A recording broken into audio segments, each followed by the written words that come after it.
Check. Check 1, 2. Check. Right.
Hey, Brent. Hello. What's up, folks? How y'all doing? We're catching up with each other. How about you? Anything interesting happened this week? This week I just got back from Capybara Farm. I went up there, yeah, with my partner, and it was her daughter's birthday. So she likes capybaras, and there's one up in Helen, Georgia. So that was my first time seeing like the town of Helen. Okay. You know what? I don't blame them. Capybaras are wonderful creatures. Yeah, they're super cute. They're harmless, and they just eat a lot. And don't care about much. So that was fun. But my week's been good. It's been regular. Alright. So what do I need to do next? Oh, I need to copy this. Dice! Korean, she'll be out tonight. She's not feeling too well. But she said she's going to watch. So, let me see. Oh, Brett, what you said last time, what you're going to do next is you're going to give us all a level up. That, And a legendary magical item to each player. of course. Yeah, I was not here, but I fully corroborate this. I think at the end of listening to the end of the session from the recording, that sounds completely right.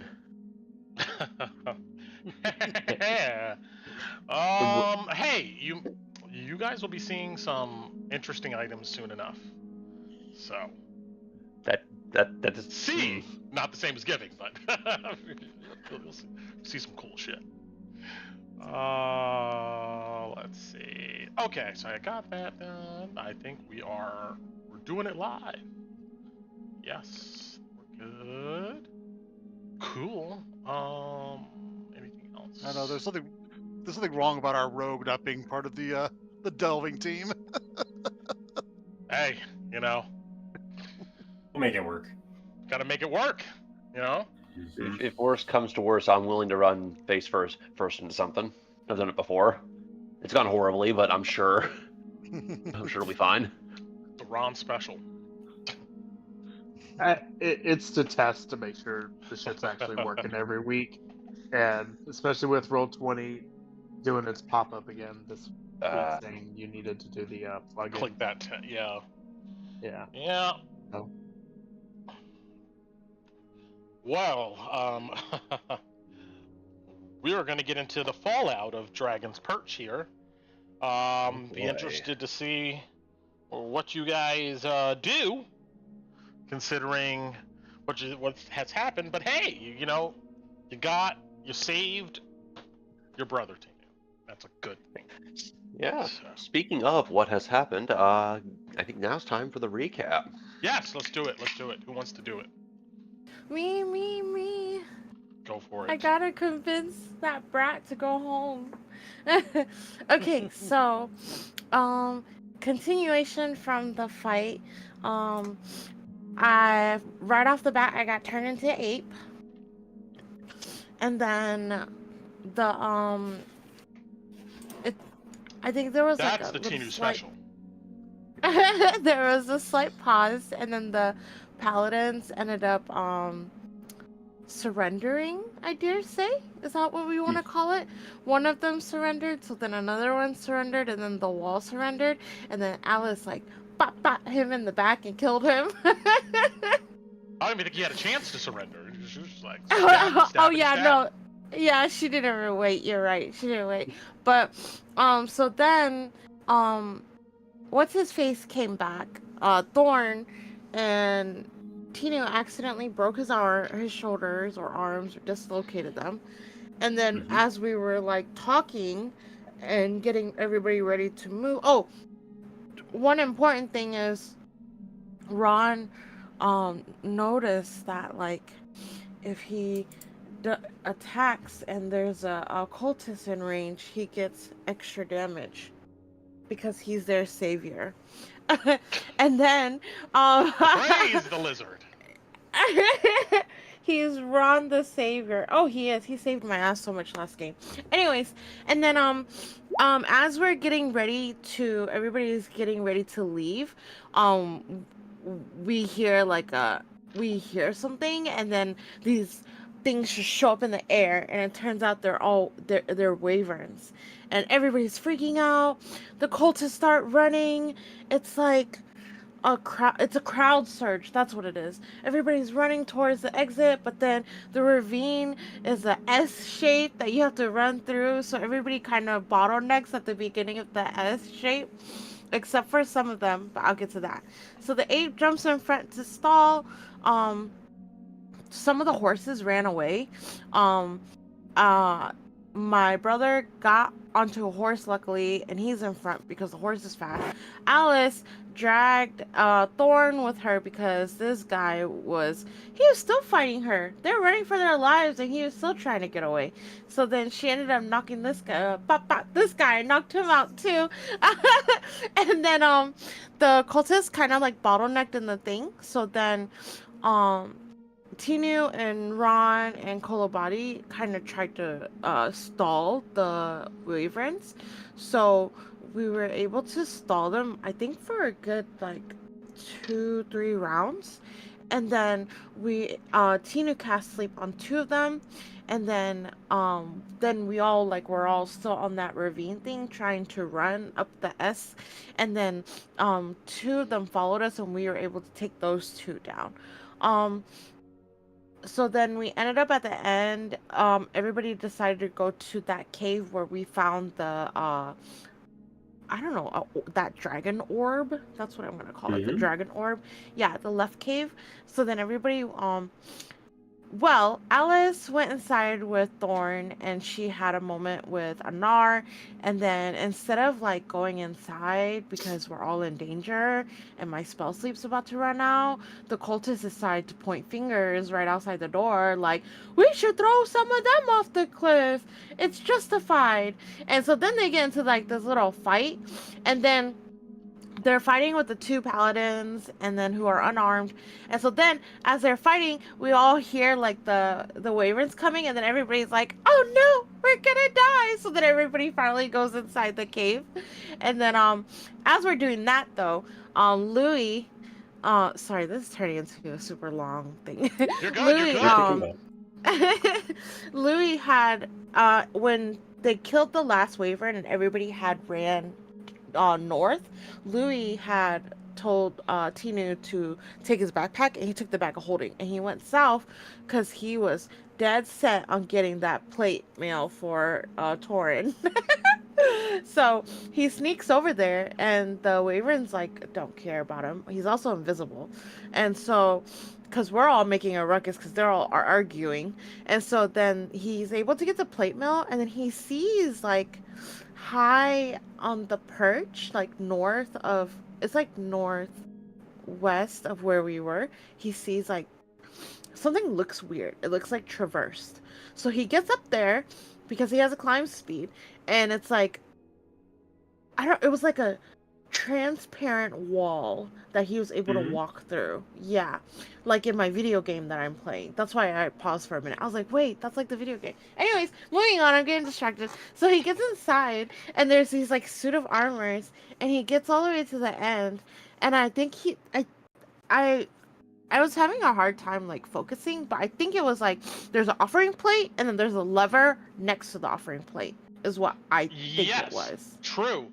The only thing is that Lowie did not get in. There is some iron bars that's blocking the way, but he's able to see through the bars down the passage, and he can see that.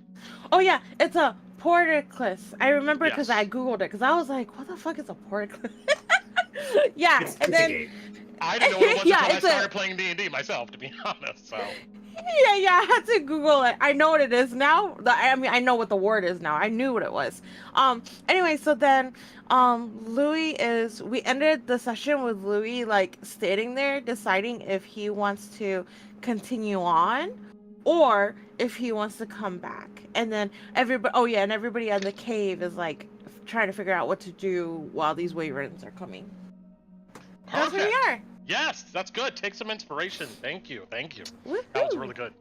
All right, so let's then hop back to it. And I think we're going to go with this one here.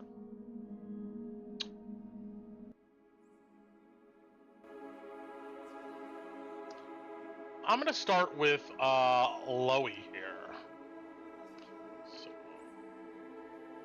Oh yeah, and then I reminded Louis that he does have the dragon orb in the bag of holding. And the saw, too. Alright. So for now, I know a lot of you can't see this map, but the stream can. Torren's token is still here. But this is kind of theater of the mind anyway. So you're gonna have to just listen to me closely here. Where's that?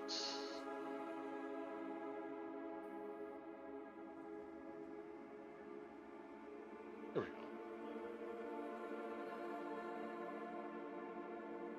All right.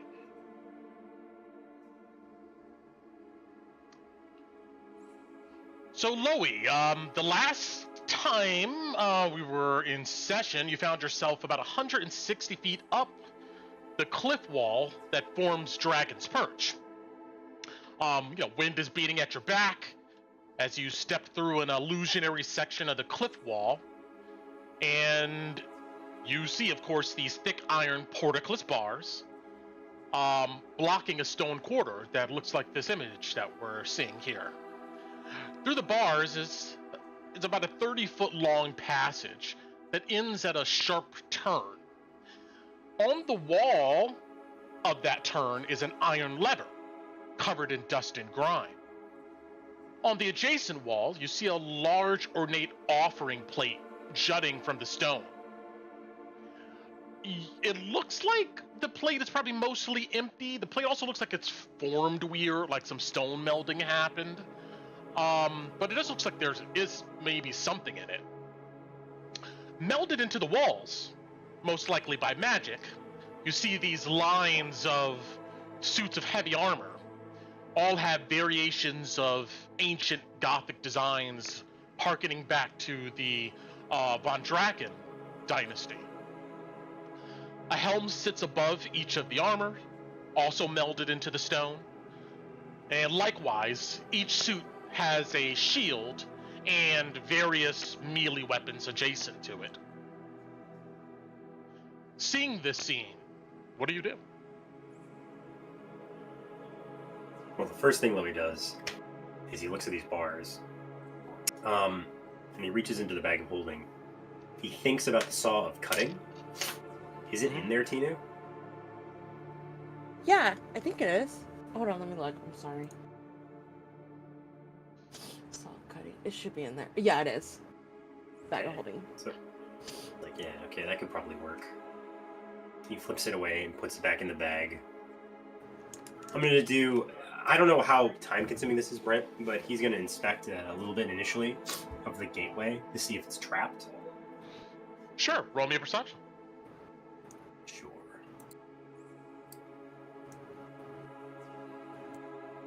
Ooh, 23. You spend a good 5 minutes kind of looking over this. You don't see any mechanical triggers for a trap around kind of the space where the bars go into the ground and also rise into the cliff wall. Looking up, you can see there looks to be some gear mechanisms and stuff deeper up in there, but you don't see any traps. Pretty certain of that. Okay. So the gate's at least safe. After that, Louis thinks, and he looks and inspects the armors along the side, and he remembers the warehouse and that stupid golem that was guarding the Amethyst Academy one, and he wonders if these are animated much like that was. So he stops. He's gonna back up. I'm gonna go get some help. All right. Just in case, because I can't fight a room full of animated armors by myself. Okay. You step back out of the illusionary wall, the sun kind of hitting you. It's windy up here, still pretty warm day out. It's about 12:45 in the afternoon or so the sun is high. You begin to send back down this cliff here and hurriedly make your way back to your allies, which in the distance you can hear shrieks of these reptilian creatures, these wyverns. But we'll go ahead and switch back while you are heading back here. And we'll go to Miner's Ridge.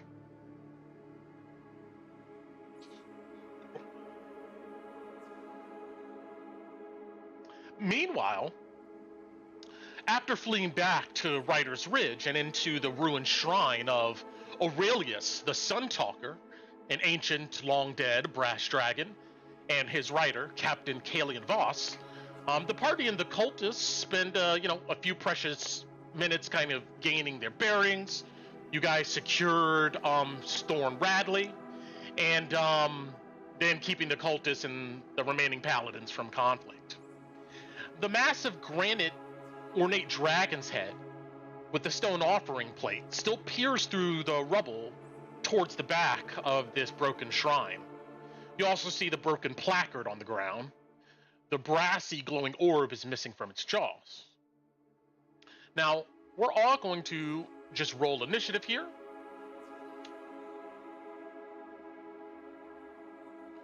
I'm going to roll it from my NPCs. Let me take out the initiative tracker.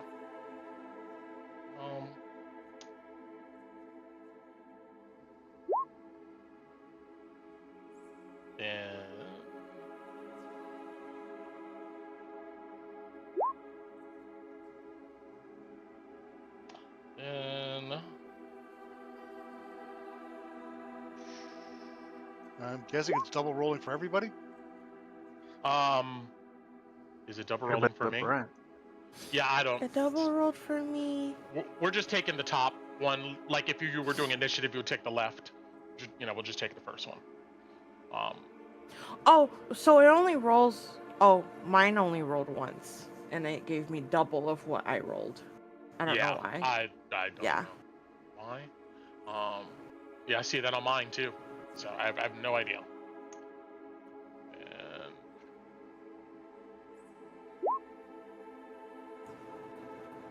Hello, people. Please don't roll out updates unless you've tested it. yeah. There's been a lot of stuff going on with this. About that. Let me see. Oh, and these guys.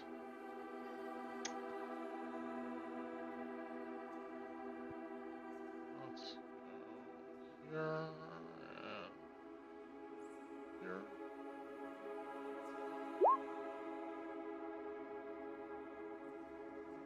Okay. Let's sort this.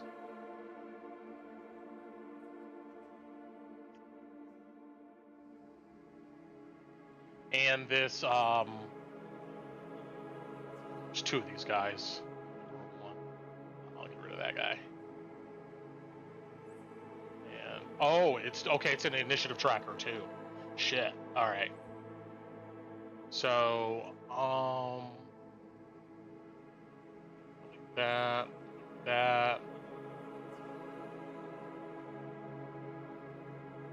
Shit. That. And that. Oh, maybe these are all the old ones too.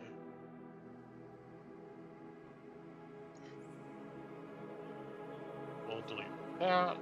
We'll keep the Warhorse. Dakota Jones. Tinu. What was your initiative, Tinu? 3. 3. Okay. Kolabades, yours was 4 or 3? 3. Got it. Alright. Give me 1 second. No. There we go. I gotcha. Kolabani has an extra down there. I think that's everybody. Alright, we know Lowie is on the way. I'm gonna remove Alice from here too. Yeah. Alright. Everybody should be good. I don't see myself on the tracker. I see you on the tracker. Oh, but it's not pointing to your token. I'll just add another turn. That's probably the old one I kept. Yours was 4? 3. 3. Okay, that's what it was. Yeah, it was the old one. Sorry. Bam. Now you're on there. All right.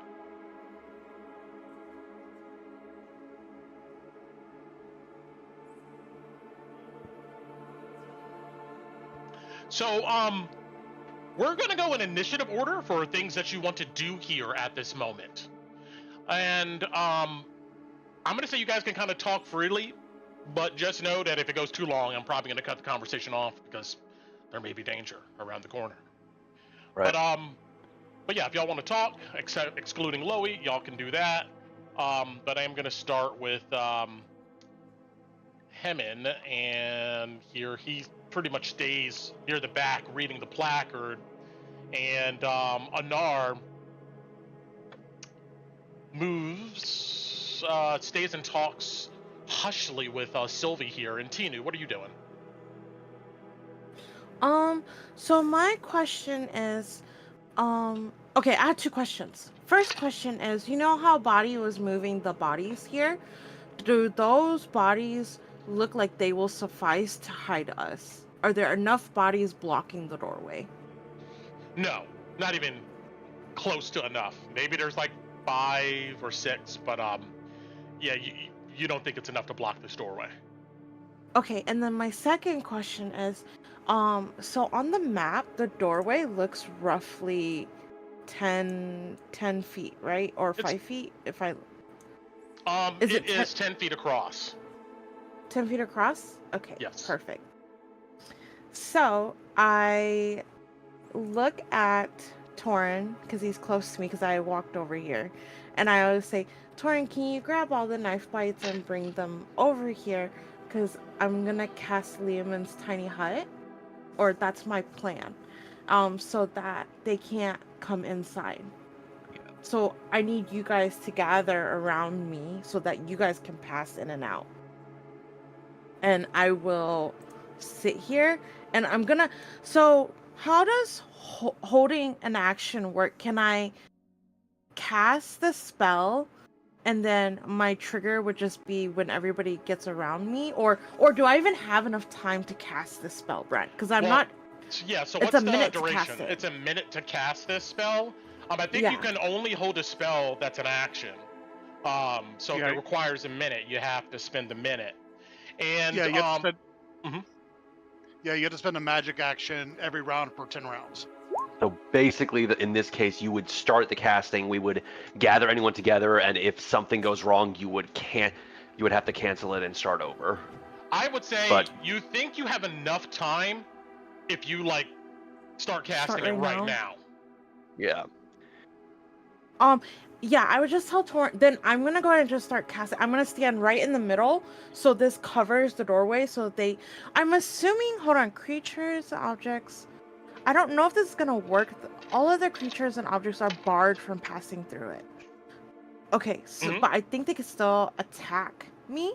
Would I know that, Brent? It's my spell, so I would know, right? Would they still be able to attack me? I don't believe so here. It says that, spell effects can't extend into it. Spells of a level 3 or lower can't be cast through it, and the effects of spells can't extend into it. All of the creatures and objects are barred from passing through the spell, so weapons or objects. Yeah, okay, so... And creatures, their attacks, so, no. Okay, so yeah, so this is what I'm thinking will work. So I'm gonna start casting it, but I would have told Torren, hey, get everybody around me so you guys can pass in and out of it. Yeah. And my brother, but no Sylvie, if you can keep her off. Do you tell them that? No, I'm telling... But not you. Oh, you just tell Torren. No, my bad. Okay. I'm telling Torren that. Yeah, I'm telling him, try to get my brother, but no Sylvie. This is the cool kids hut. Only the cool kids can be in it. We only get so many people anyways. I think it's It is... How many? I think it's 8 people. Isn't it 8 people? Or is it my spell modifier? I'm so sorry, you guys. No, it's a 10-foot emanation springs into existence. Fails when you cast it. Is it big enough? That's fully all the creatures in the area. So it's any creatures that fit into the area, right? Oh, it used to have a number in 2014, but it's not saying it in this edition. Yeah, this edition is just all the creatures that can fit into there. Yeah. Okay, somebody could double check that on Substack or something. But So I think it everyone used that to can be 8 fit people, in but that. So I think it's still the same amount, right? It may be, 8, right? Because including the Yeah. caster. So yeah, it's the same amount. So okay. It's about Yeah, about 8 or 9. And I'm not allowed to move, so I have to stay inside of it. So, yeah. Yeah, if you don't count the outer ring and count the full squares, it's about 9 squares that are fully encased in the circle. I would tell Torren to grab everybody, all the knife bites, and my brother. Nobody else is allowed inside. I say that to Torren. I don't say it out loud though, Brett. All right. Or if Sylvie insists, and if there's room, then she can join the cool kids. I won't be bullied. It doesn't say you can choose what creatures, right? It just says who's ever in the emanation when it's cast. Gotcha. Okay, so you know you have to start casting this now, Tinu. That's the thing. Yeah. Okay. All right. So you begin casting this, and I told Torren you have a minute. Hurry up. Hold on here. Let me see.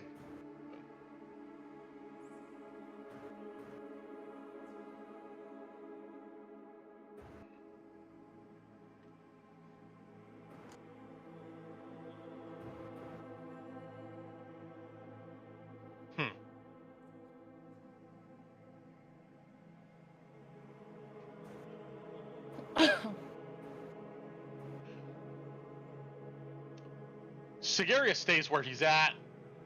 Thorn is just unconscious at the moment. And Torren, who do you go collect for this? Well, first off, I'm gonna start with the other knife bites so that's gonna be.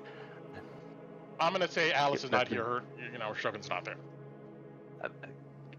If she's here, she's not here, quote unquote. So that's gonna be Ron, Colabody. I would say Dakota Jones because he is our responsibility, and so he is compared to everyone else, he's a temporary member.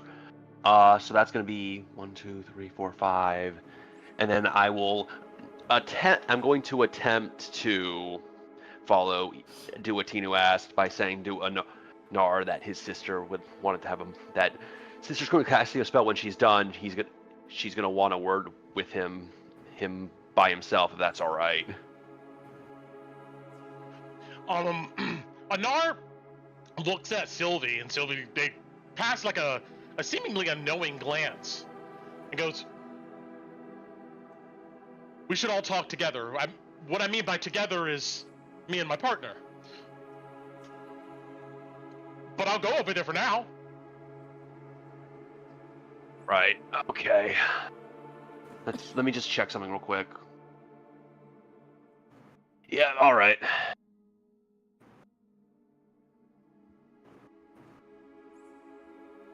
Then Sylvie just watches him walk, but stays where she's at. Oh, she doesn't come? Does she? Well, I'm gonna say that I want to be fair, Brett. I think since she's a cleric, wouldn't she know this spell that I'm casting, and she would know that she would be locked out of it. I'm not gonna make that assumption that she knows that. Okay. Okay. Yeah.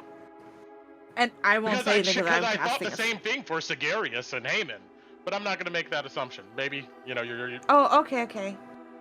Well, I'm just casting this spell to keep us safe, so I'm busy doing that. I don't have time to explain things. Okay. All right, Ron. I guess you going into the area too. It looks like so everybody gets into this area. I don't think anybody's doing anything different. Just as you guys get into there, let's see.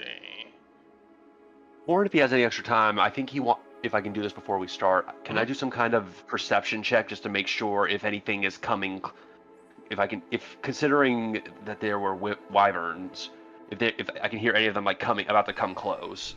Oh yeah, you hear bloodthirsty screams of the remaining wyverns kind of pierce the air. They're chasing down the horses, or they're chasing after us. Torren's not going to yell because they're outside, but he's going to probably make sure Nar's closer to the back of this and tell the others that they want to don't go too deep, but definitely want to get in the cave. We're not out of this yet, so that no one feels like running through. You see the cultists like cower down. Some of them like cover their mouths. You see one lady and this other lady, they're like holding hands and they're sweating. Sigarius and Heyman seem to be a bit calmer. Although they do drop to one knee, you can tell they get really quiet. Yeah. Sylvie does the same. She backs up against the wall out of the view of this cave entrance, not sure what's about to happen next. So Horse here, though, stamps on the ground and snorts. You see Sigarius. He comes over to the horse and grabs onto it and begins like going, shh, trying to calm him down. Okay. Let's see.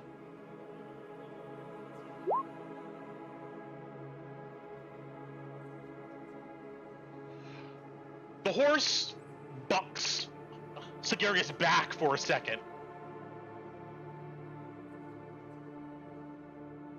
But snorts.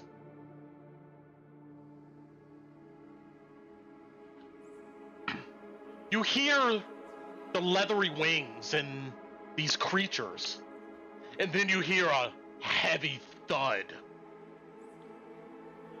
Just as Tinu's hut materializes. Are you making this transparent or like opaque? I assuming opaque? Yeah, opaque. So it covers the entrance so they can't see us. All of you just see the world kind of like go to like a shadowy tint as this dome forms over you, clogging this entrance. Smart move. Those of you at this cave entrance, you look out and see a cloud of dust kind of surrounding the muscled body of one of these wyverns. It lands. You see maybe 15 feet outside of the cave.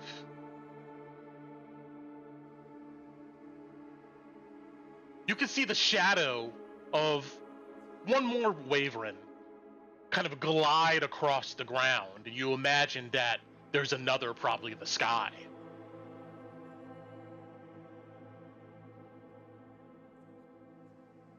The one that's on the ground here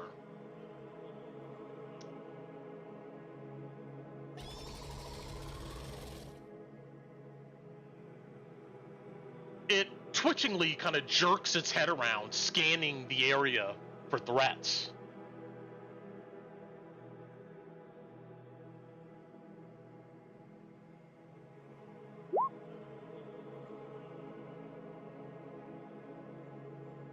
Now it's giving me two also. We're always taking the top. Got it. Oh, and I saw this. I should have took. Actually, I'm sorry. I just noticed that I got another double here for Sigarius here. He's able to calm down the horse. I took the bottom one. We're always taking the top. We're just gonna take the top. Okay. So, all right.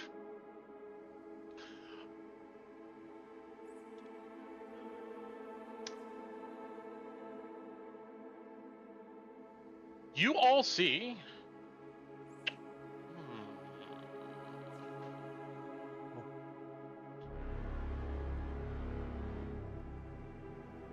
the eyes of this creature lands on the cave that you're all in, but it doesn't seem to like lock on to any of you, but you see its nostrils flaring in you guys' direction. Well, hopefully it's catching up the scent of all those bodies outside, and hopefully the only horse scent it smells of the three that ran past. It looks in your direction, and then it shrieks.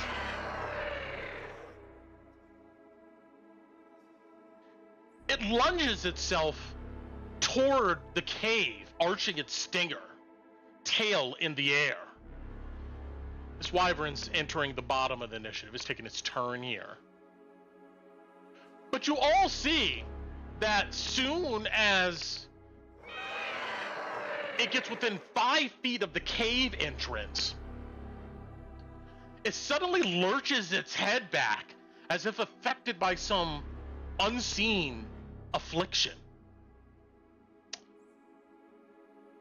Who has a pass or perception that's higher than 15 here right now? Anybody? I do. Tinu? Run. I think You hear- Tinu does. Oh, mine's Heyman, only 14. Oh, anybody who has a Well, pass Ron, perception of 15 or higher, you hear Heyman whisper, "Hey, look!" And anyone, if you turn around and look, Ron, you see the dragon head glowing a deep red color like molten metal. The Wyvern scurries away from the shrine, shrieking in terror.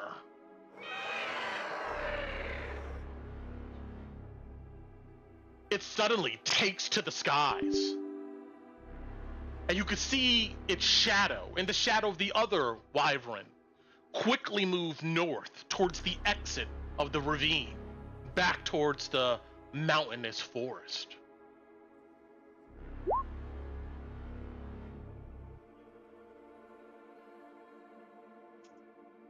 Lowie, you emerge out of the twisted ravine area just to see these dragons taken off. Or wyverns, excuse me.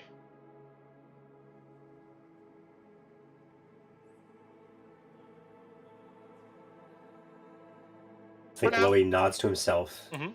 and if you want a stealth check, I can make one, Brent, but otherwise he's going to quietly approach the cave, thinking that the party's in there and that they've warded off the wyverns. Yeah, these things don't look back, but they continue towards the forest, the ones in which you approached this place. You come to the entrance of the cave, and all of you see Lowie approaching, maybe squinting, as you just see I'm like invisible. a wall. Oh, you're still invisible here? Yeah, I'm not. Well, gonna yeah. get off. You just see a wall then of like kind of like darkness in front of you. Well, you'll think.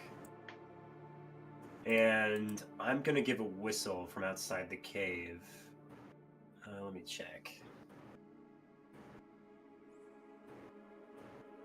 And I know Alice isn't here, but Torren, you would hear Lowie, or you would hear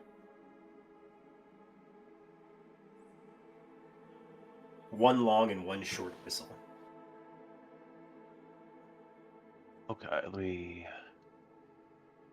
You said one long, one short? Mm-hmm. Okay.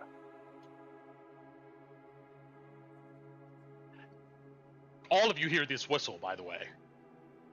You see the cultists and the paladins all look towards the cave entrance for what's coming next.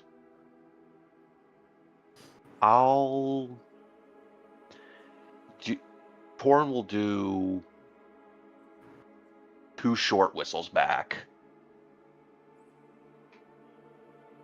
Looks a little confused, and he tries to put his hand through the dome.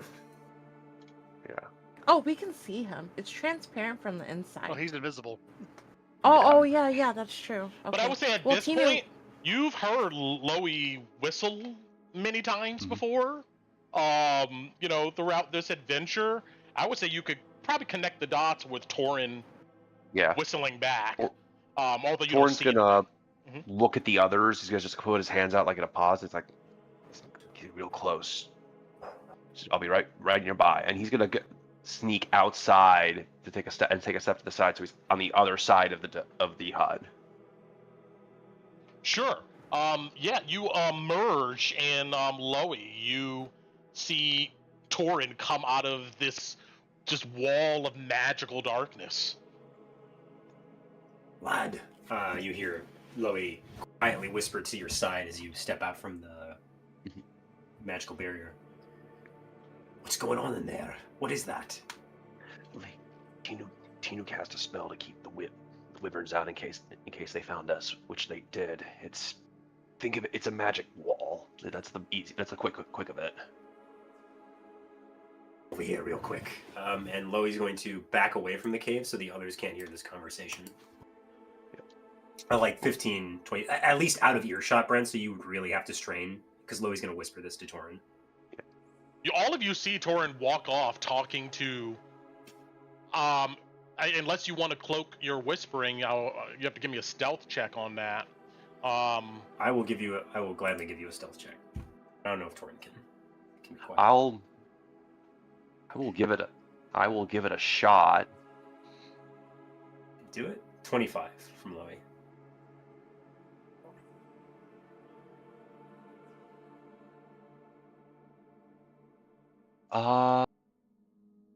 Let's see.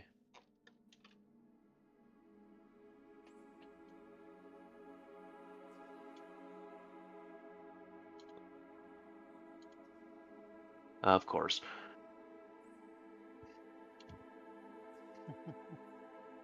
Yep. So the rest of you hear Lowie, Torren at least whispering to, it's probably Lowie at this point. I don't think any of you are stupid enough to think that, he told you guys he was going to leave and cloak himself and all this. But it looks like he's stepping off with Lowie for some reason. We're going to say, I'm going to keep the initiative tracker up. We're going to say we're out of initiative here. But the rest of you hear Sigarius say, we need to wake up Thorn. He's a valuable resource. We're gonna need more than them, he says, pointing back to the cultists, to make it back to Camp Dawn.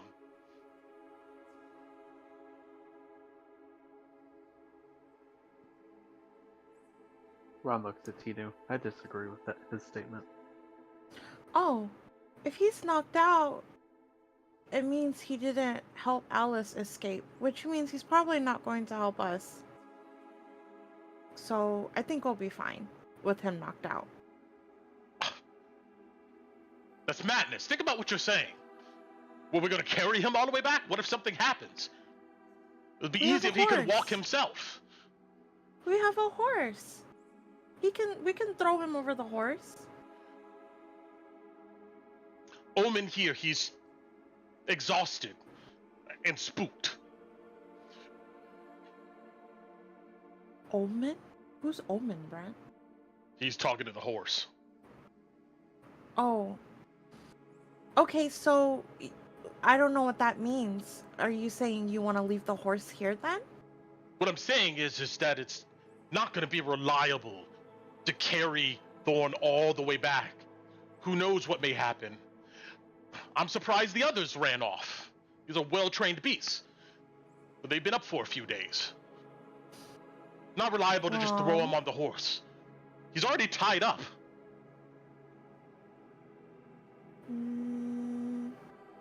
Tino looks at Thorn. Does Thorn look heavy, Brett? Like, would we be able to carry him? No, he looks like, he's a tall guy, but he looks pretty rail thin. Yeah, maybe we can carry him then. He's pretty skinny. You see, he just looks at you like aghast almost. I'm sorry, I don't trust somebody who injected drugs into me while I was sleeping. So I don't know what you're talking about. But what I do know is a paladin of the light or a cleric looks at you wouldn't impose such difficulties like this. He seems to be lost to words.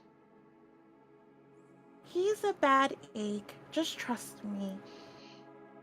Our goal is to get everybody back alive, and we Sylvie comes over to you, Tinu, and grabs your arm.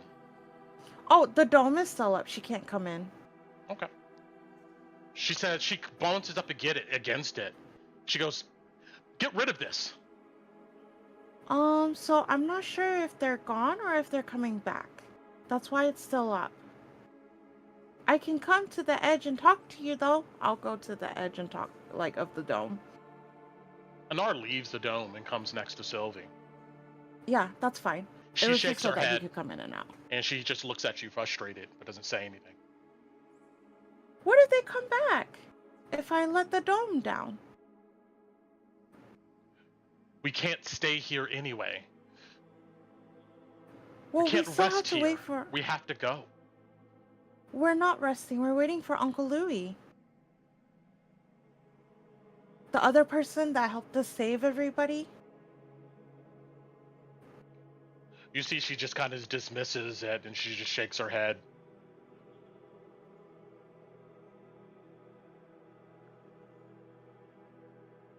Sigarius leans over Thorn and casts a spell to heal him. Does anybody react to do anything? I tell Kolabati and Ron to stop him. Stop him. Don't let the Thorn wake up. Well, Thorn is tied up and gagged. So I guess I would tell him to stop, and then that's what I would say. And then you guys can do what you guys want. Because I can't do anything from where I'm at. I'm not letting the dome drop. Listen, Ron's gonna step out. And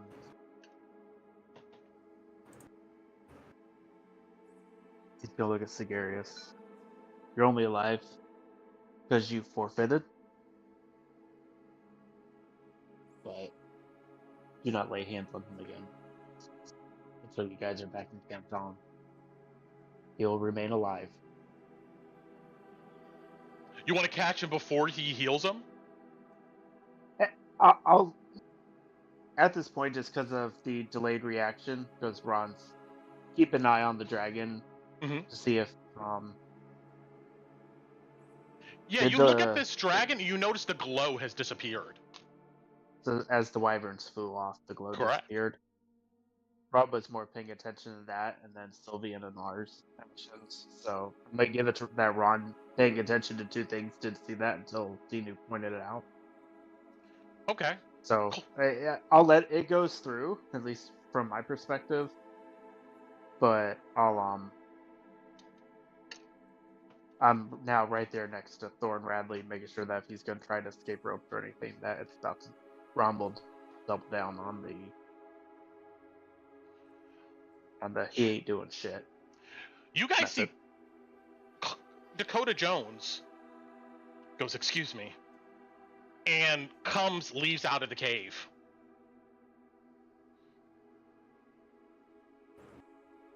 Where are you going, Dakota Jones? Oh, if he leaves, Louis immediately shuts up, Brent. Oh, you see him come out. He looks around, and he comes up to you, Torren, and he looks back in the cave, but he goes, "Hey, man. Roll me a stealth with advantage, Lowie."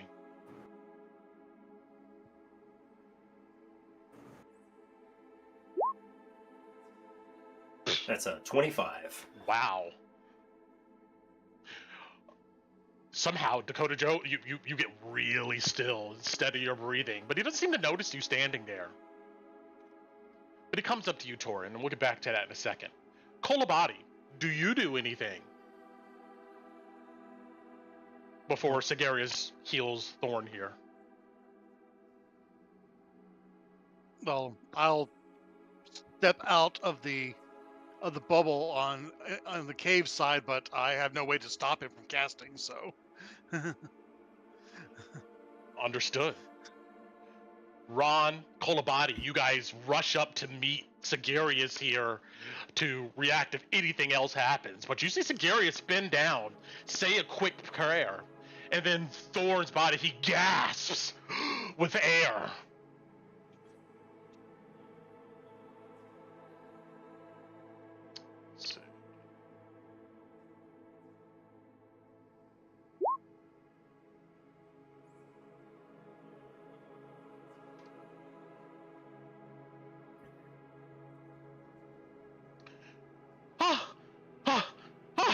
You see, for a second, he's unsure what is going on. As he looks around, you see he grabs his weight, and he tries to move his arms to grab his waist as he's tied up. He looks at Sigarius. Free me! Immediately! I thought he was gagged too, Brent. He spits. No, he's not gagged anymore. He spits that out. I mean, yeah. He can't untie himself, but he can get his gag out and make himself annoying. Oh my god. Alice, I miss you. Come knock him out again. That's fine. Right. Sigarius stands up and, he puts his hands up, looking at you, Kolabati and Ron. Thorn goes, Haven! Haven! Looking over at him. You see Haven just looks at the ground and then folds his arms. The rest of you, especially you, Ron, you see they all stare daggers into Thorn. Hey. Kolabati is going to move down to her knees next to where Thorn is lying down. In close. And it's like, if you value your mortal soul and wish it to go to where its eventual promised land, you will be quiet. You see, he kind of snaps out of his rage at the moment. His face is just flushed red, sweaty. He's looking at. You see, like the vein is like bulging on the side of his head. He looks at you and grits his teeth. He doesn't yell, but he goes, "Get away from these sorcerers!"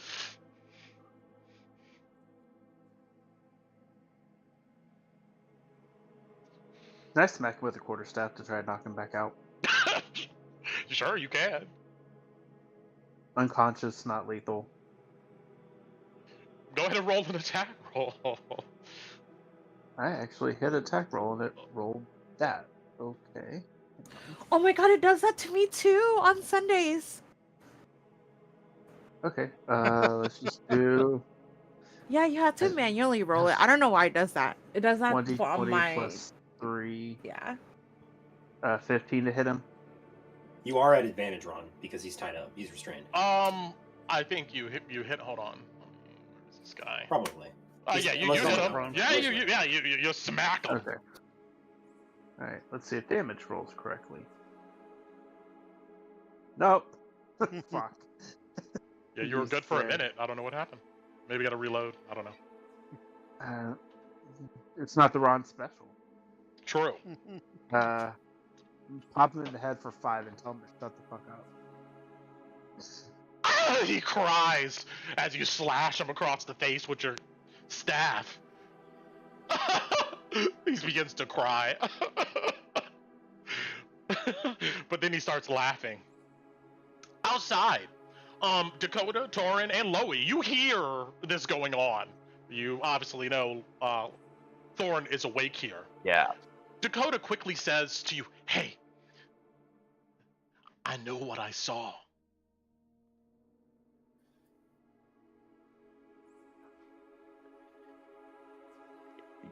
No, you didn't.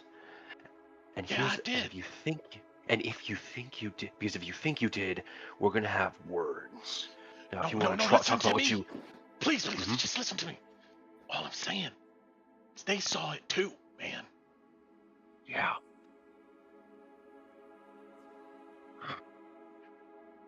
When they get back, if they connect the dots on that, he just Can I make an gives you a insight check knowing look. immediately on him? Sure. Can I make it? I want to know, are you really loyal? Is this man trying to help us? Because this is Lowie's exact thoughts. It's like he's reading his mind. Torren is dodgy enough he'd want to roll insight too. Because he can tell Dakota's coming off as helpful, but 24 from Lowie. Yeah. I'm always like, wait a minute, are you really like what? You get a sense he's more surprised and like shocked at what he witnessed Torren do with the seal. That's the most readily thing on his mind. It seems like it's coming earnestly that he's trying to let him know the deal. Whether his deeper intentions, I don't think at this moment you can get that. Yeah. Okay. But this is like some true ideas coming from his brain.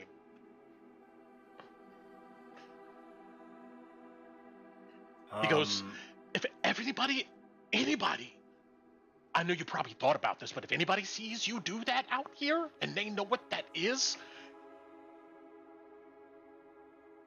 there's gonna be nowhere to hide except in the city or over here.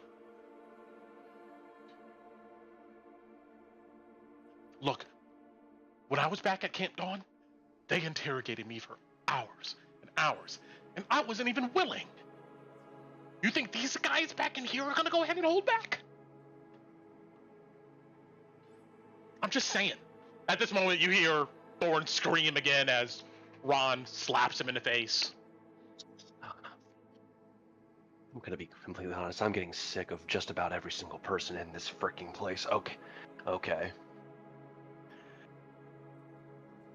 Lowie, I'll come back out. Make sure that they've actually flown off, and we're probably gonna have to start getting people moving. Well, hold on. All right. At that point, Dakota hears him. Lowie talk. Oh, he jumps. Quiet. They're still out here, hunting those horses.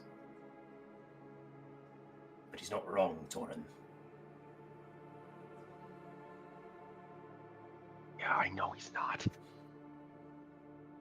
Now, I found something. I'd like to talk to you about it. And if Dakota is being as helpful as he is, maybe he can smooth things over in the cave and buy us some time.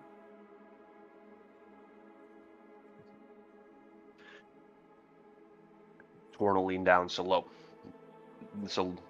like put a hand to his ear so Lowie can whisper it to him so it's not picked up. Yeah. Lowie doesn't mind as much that Dakota's here. Now that he said that. And whispering, Lowie explains to you the cave, the portcullis, the saw of cutting in the bag of holding he has, the lever, the plate, and Lowie suspects that there are powerful relics. That's probably, in fact, the place that sign was talking about to access for the true relics of the Dragon Riders. This might be our only opportunity to go and get them. And he needs help because he can't see magic. And he either needs you or Bati, or maybe both. He's not sure. And Ron and Tinu can't leave, for obvious reasons, Lowie says. Yeah.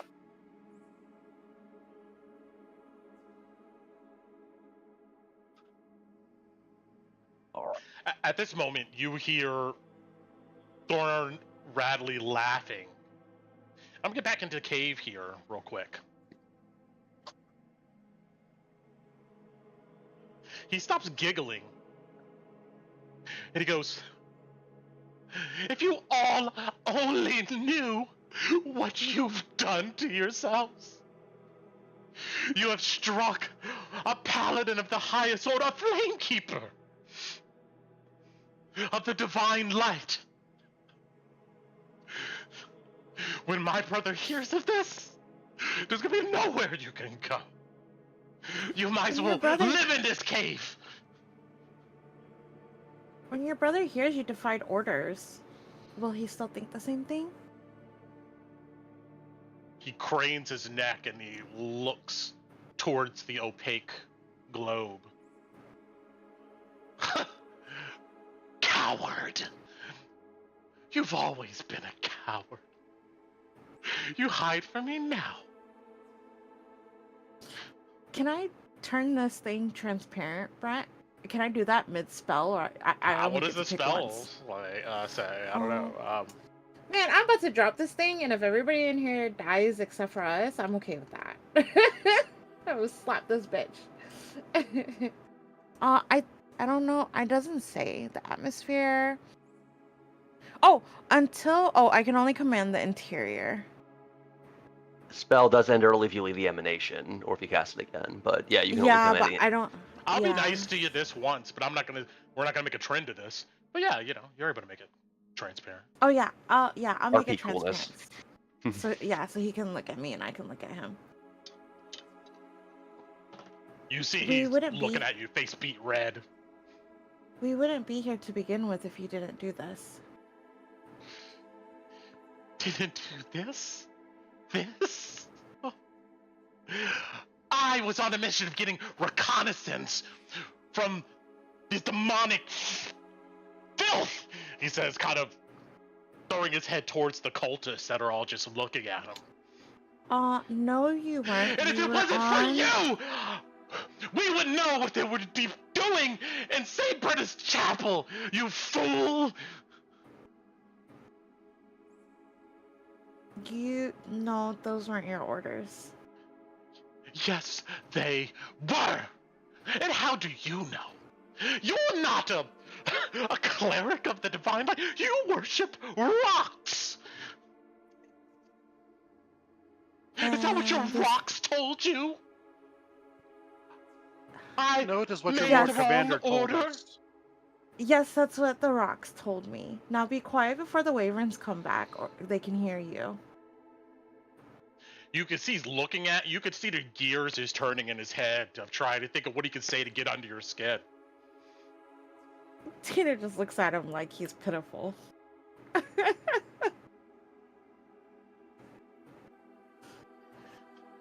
I see your sister left you. As she should have. Because you're worthless.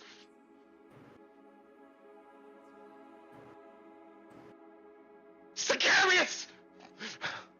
He turns and looks, sweating, wide-eyed. I will make sure your family's stipend is nothing if you do not untie me right now! If any of you two move to untie him, I will leave, and this barrier will fall. And if they come back, they will get in here. Don't take a step closer to him.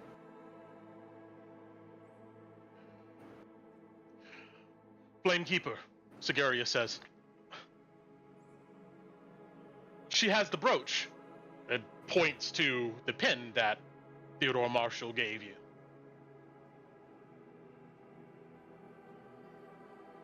Things shouldn't have went this way. Don't tell me how things should have went!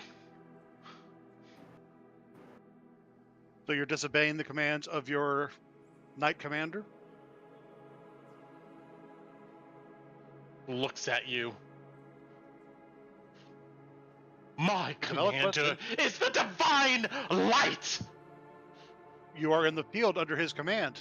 Therefore your commander is He tries to spit at you. I'm gonna roll an attack roll, on an armed attack roll. Here. I'm just waiting for my turn to pop him again. Brent, so whenever you're ready. Anytime you want, he tries to spit at you. Oh, okay. It hits your chest. a Ew. 3. Roll a body. A 3? Doesn't a 3 miss? Oh, I'm sorry. I keep looking at the last one. A 3. Yeah. My bad. It goes wide. Yeah, he's still tied. Oh, Pop him for another one. Oh, no, 1d6, not 1s6. I mean, to be fair, if you don't have unarmed training, it's usually just 1 damage. What's the staff? No, I mean, So Oh, 5. it's the staff. Okay. Yeah. I thought you were Okay. straight up slugging him. No, I've got courses. I'm trying not to leave bite marks on this fucker at this point, because that's what Ron really wants to do, is just bite At him this point, and suck his life out. Lowie, Torren, and of course Dakota. I imagine you would enter the cave. Yeah, To see. Said something to Lowie up there in the chat. I didn't want to interrupt. Yeah, and Lowie had one more thing for you, Torren. Get one of Alice's lockpick sets. We're gonna need it. Okay. Oh my god. Oh, everyone calm down. Lowie, you try to go in, and you just bump into a field. Oh, Yeah, he's like, do I sense his presence or anything? I don't. I mean, you could right? turn and see him. Oh, well, not at this moment, I guess. He's invisible. Yeah. No, I you wanted- don't. I wanted to Lowie say wouldn't something break it. funny. Yeah, I wanted no. to say something, but I don't see him. You so don't yeah. see him. You don't see him. Torn will put a hand on Tinu's shoulder and give her a nod as to like that. It is. Yeah, that's what you think it is. Oh, okay. I would say, what's the secret password? You do get in 1 the damage, Ron? I whisper back to Tinu, I- spank that cleric if you must. Shut him 5 the damage, fuck Brent. Sorry. 5? Yeah, I rolled 1 S6 the first time instead of 1d6, so. Okay. And every time he speaks, I'll just keep popping him until he's out cold. All right. You hit him square in the forehead, and the back of his head bangs against the stone ground. And you see his eyes rolled in the back of his head. Oh, I wanted a turn.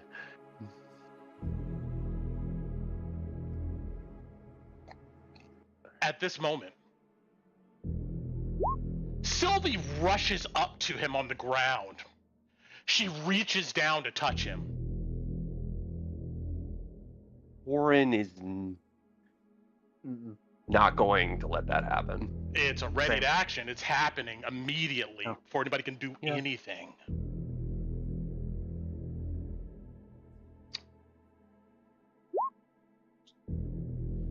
She hits. He's unconscious. This is a critical hit.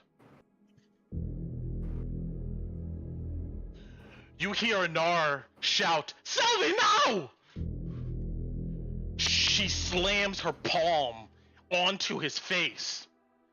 You see necrotic energy flow across his skull. Now.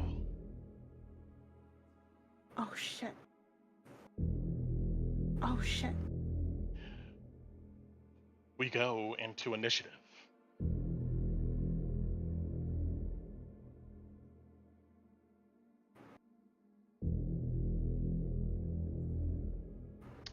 Roll up some damage here. I don't think it's gonna straight out kill this guy. It's not. There's no way. But he takes a shit ton of necrotic damage, and he takes 2 failed death saves here. Mm-hmm.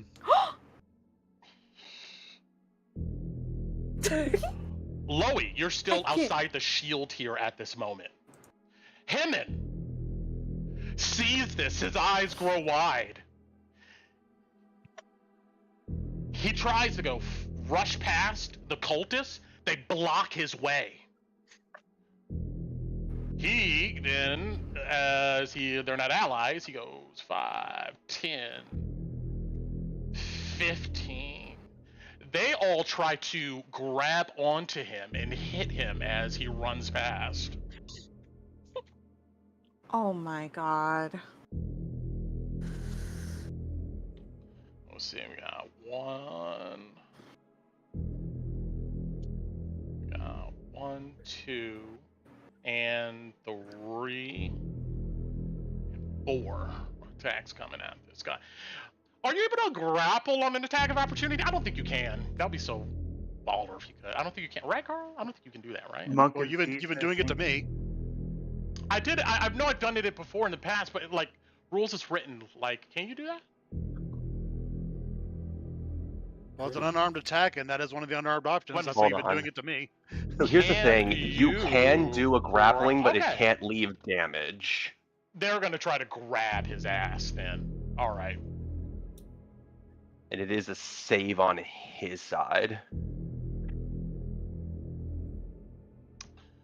I'm gonna roll his save. Strength or dex, whichever he prefers. Oh, he's a strength-based guy. No, let's see here. Oh wait, am I looking at the top 2 again? Because I'm rolling doubles. I gotta remember this. 7 failed. 11. Okay. This one lady grabs onto Heyman around his waist. These other cultists also try to grab onto him, the ones that are immediately around him, which is 3 of them. They're gonna go ahead and roll some grapple checks. 5, 6, and 15. Then we got, we're gonna beat the first one here with a 15. Then we're going to get a 10 on the second one here, which he'll beat. And he'll beat the third one. One of these people has him, the lady has him around the waist, and the others are grabbing onto him. And is trying to shove these people off of him and trying to get over to Thorn.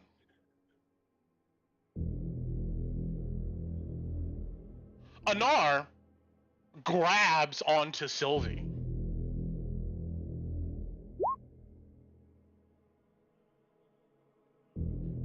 She lets it happen as Anar pulls her back onto the ground away from Thorn.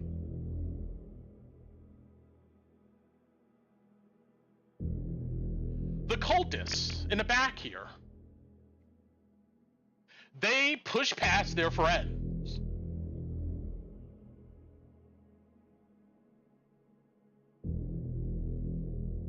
One has a rock in his hand. Are you fucking serious right now? Oh my god. You see, Ron, he I'm about grits his teeth. And he tries to slam it onto Thorn. 11 will miss. A 20 will go ahead and hit this guy. Thorn's body spasms. He's still alive.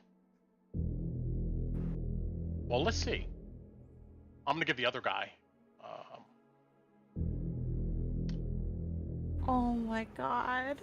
Rat! Technically, this is advantage hits. I keep forgetting that. But those that will hit. Thorn is gonna roll a death saving throw here.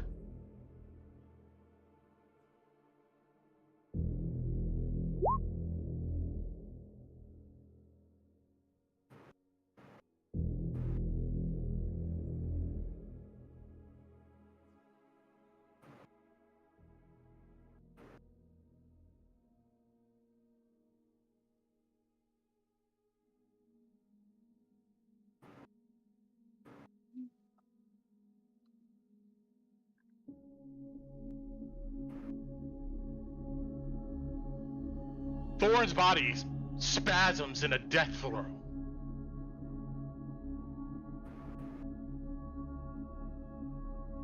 Then goes still.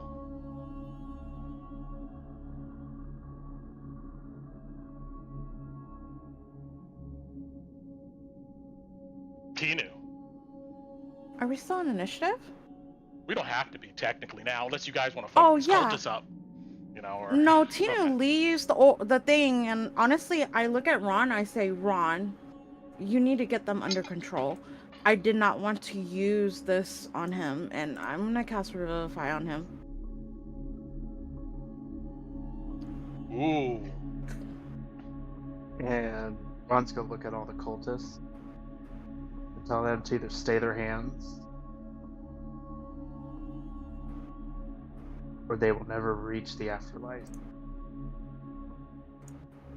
Roll And he's me gonna look at an intimidation with advantage. Ooh. Let's see if it works. Intimidation. I'm looking for a 15. Yeah, plus and minus don't work, so it's straight roll. These guys are Maybe. hostile, but you are the chosen one. 18 for the first.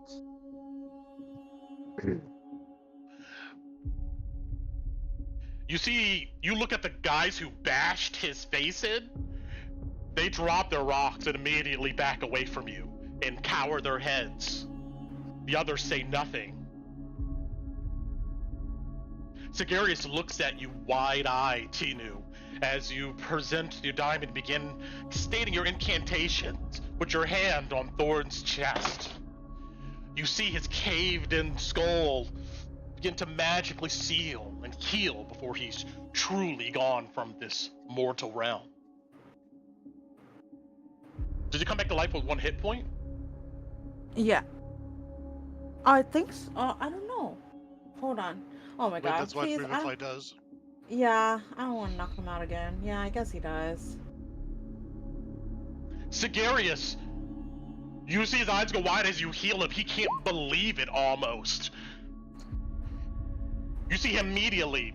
He touches Thorn and heals him. For 12. Stop!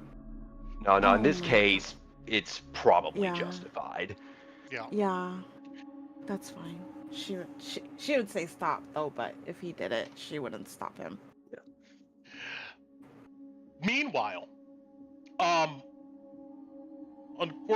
let's see here. Torren, what do you want to do? Dakota just stands there looking, with jaw dropped.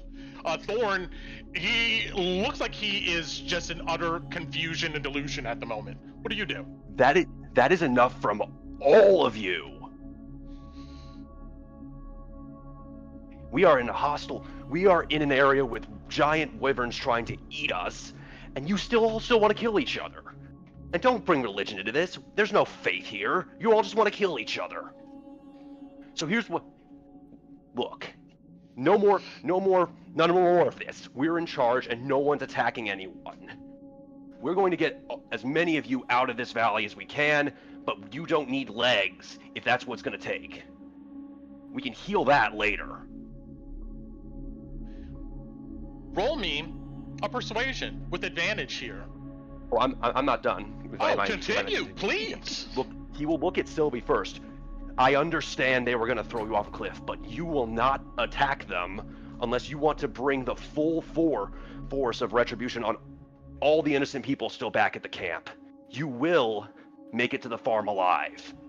Do not make it harder for us. She just smolders with anger looking at Thorn. Continue. And as for you three, right now, we were brought here by orders above yours to bring you in, and we have plenty of reason to consider otherwise.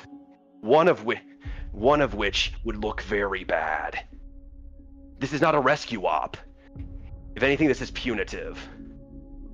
So you will be quiet before you get your head bashed in again, and I would suggest to the other two, you think long and hard about what you're going to tell your superiors, because you do not have the same connections that he has, and will most likely not have the same forgiveness. Lives are on the line here. Either act like adults or be left behind. I love that. Go ahead and roll me a persuasion with advantage here. If anybody could see Lowie outside the cave, he's just nodding himself in his Yeah, keep going. You get your hand. It didn't show up on a thing, but it's a 20 in the D&D Beyond. You see the cultists relax, and Heyman, who was kind of locked up with one of them, pushes her off and looks at her with rage. But he doesn't do anything. You see he steps back. He goes,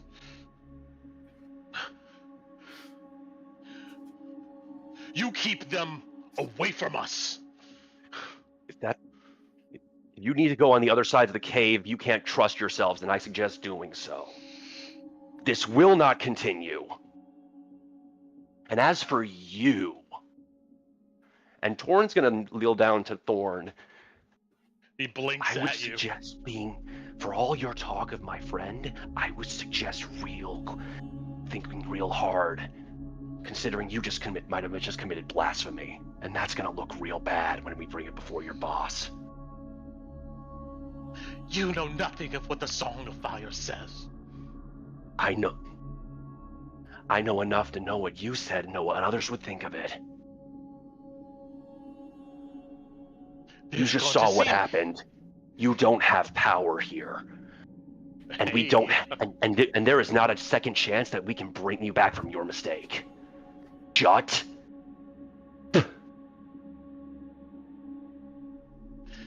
And you can keep your consciousness and maybe your life.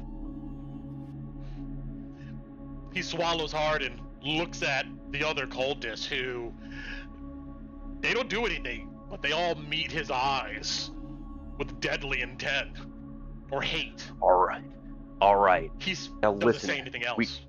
We don't know fully if they're gone. Another comrade of ours is outside checking, and I'm going to join him to make sure the path is clear. As soon as it is, we are leaving. But it might take a bit, so get comfortable, because we are not leaving if those things can dive bomb us and start picking us off. We promised to get you alive. They're alive. And we're going to need you to give us some chance to make that possible. Okay? There is silent acquiescence here as all eyes look on you for what next. Yeah. So Torren, because it still counts as disadvantage, is going to take off the ruined bits of his armor, grab a bit of Alice's stuff, and he's going to head out to where Lowie is, so he can quote unquote. Yeah. Tina's gonna look at you, and she's gonna look at Thorn, and then she says, "That was my last. I can't do that again today. I know. Just so that you and Louie are aware. She says it loud enough for Louie to hear. I'll try to keep him from being too reckless. Hopefully this won't take too long. I'll walk you out of the cave. Yeah, and out of character, Torren is absolutely grabbing some of Alice's stuff, like the lockpicks. Sure. Maybe I'll take Kolobati with you? No. I'll walk him out of the cave, but I'll be right back. Yeah. Okay. And as we get out of the cave and out of line of sight, I'll pull Sataru out of my hat.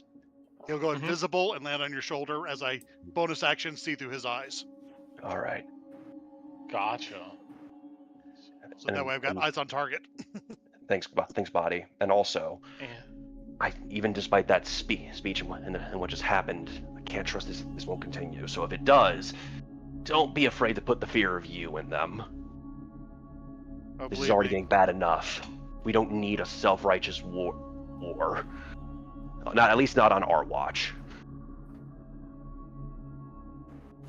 If necessary, none of their souls will leave the cave. Magic you can, Bati.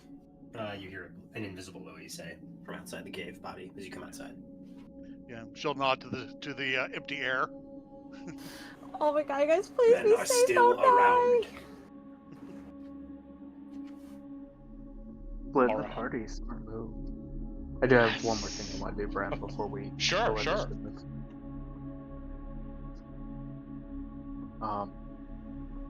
Ron's gonna look at Sylvie.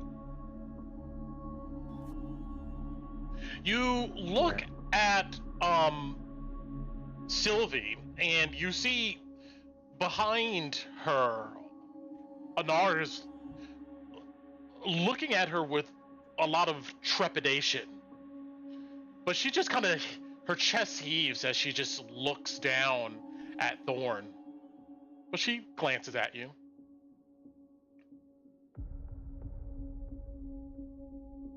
You just cost us a very valuable resource.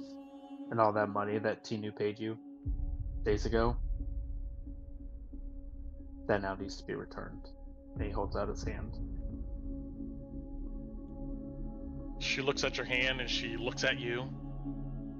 Everything that I own is not mine. It's for the for the followers of the falling fire. You can go ask Flint. I don't have anything.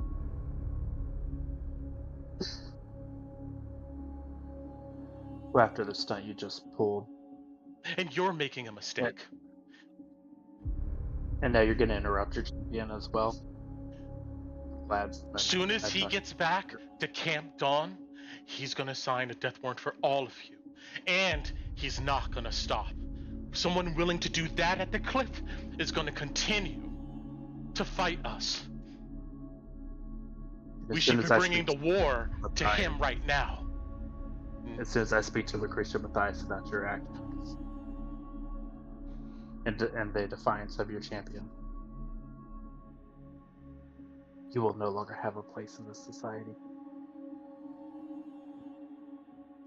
She narrows her eyes at you. I guess we'll see what the prophet Matthias says. I gotta take the dog out, but I'll be muted on headset, but I can still listen. All right.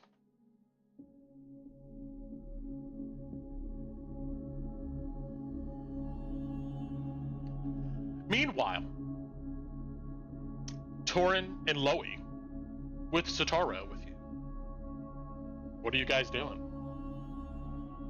I'm leading Torren to the spot with the invisible wall and explaining to him, asking him if he's got the eyes of the eagle, or those goggles that we use to view it, because while Lowie checked for traps at the gate, he didn't check the hallway, and those armors in the hallway, if they're magical, like that golem in the warehouse, he suspects that they might come to life, so be ready. Yeah. Understood. And you see Lowie strapped his shield on his arm to back you up. Takes his pistol out. I forgot to show this image, so I will. You guys take the path here back to the twisted ravine. Wind blows at you guys as you snake through its passage and come back to Dragon's Perch. I'm not going to flip the map because this is more theater of the mind here.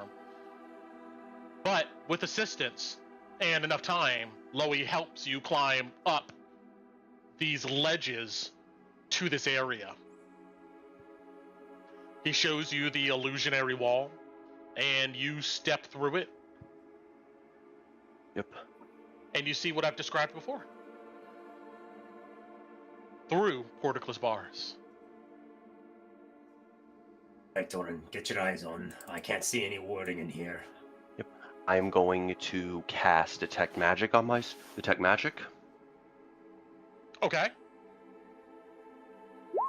Soon as you do, you see suits of armor that is close to you and the weapons melded into the walls. They all have not a really bright glow, something more subdued, but they do appear to be magical. And the range is 30 feet. The offering plate shines like a star. Yeah. I'm going to relay that back to Lowie.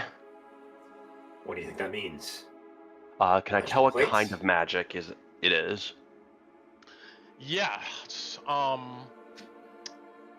1 second. Oops.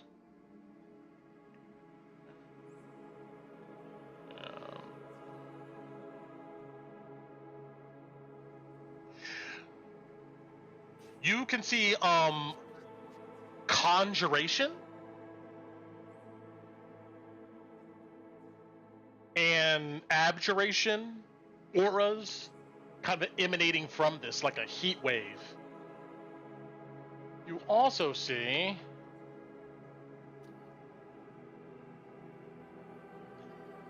various small blips of schools of evocation.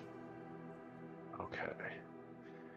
When you say blips, where are the blips in that? It seems to be the brightest point in the offering plates. Okay.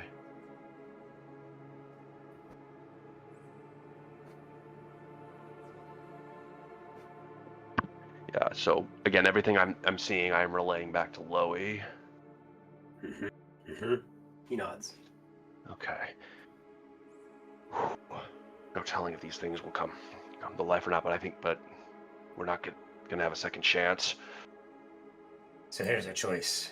Can you magic up something like your seal to pull that lever over there, or should I cut through these bars with the saw? Can I try Mage Hand, Brent?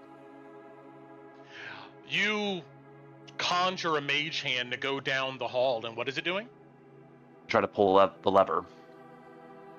When it gets to the lever, you try to pull, but then you realize that there looks to be something prevent the lever from being pulled downward, and it looks like there is about a 2-foot wide, 3-inch thick metal bar and clasps under the lever, kind of locking it in the up position.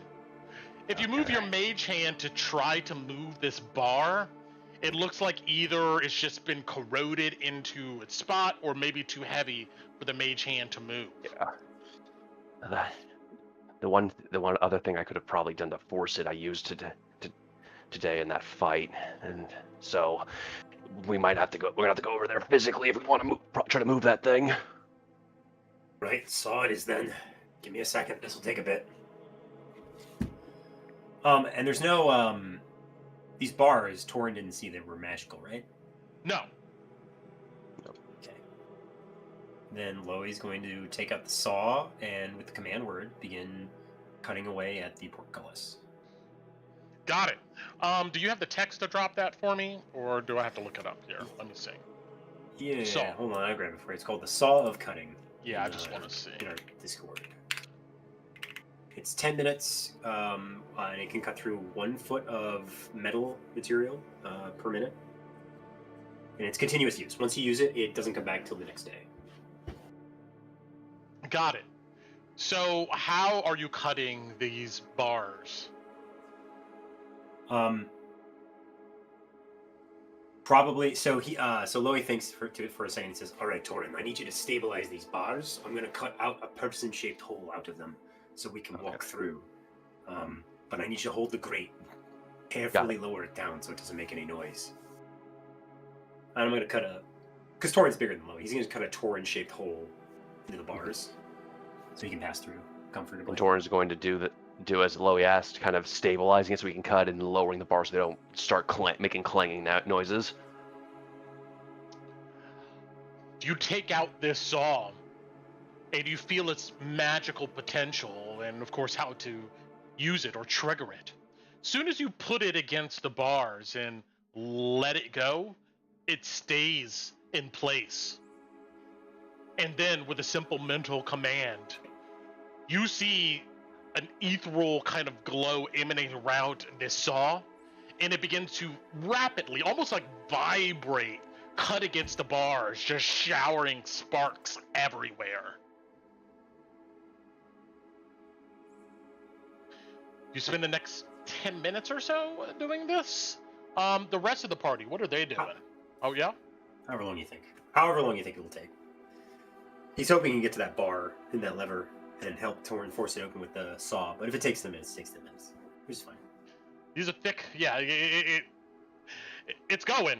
It's going to take a good 10 minutes. The rest of you, I know, well, we can wait because Ron wanted to walk the dogs. So, unless anybody with the major party wants to do something. Oh, yeah, what are the rest of you doing then?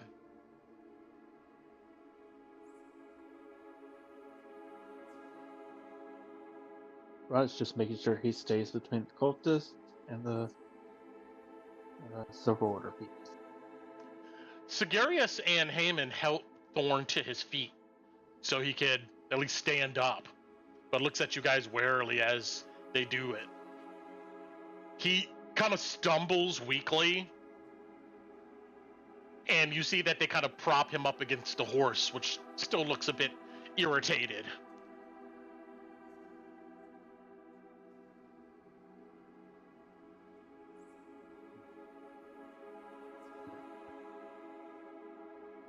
Sylvie. Bonte will re-enter the cave at this point.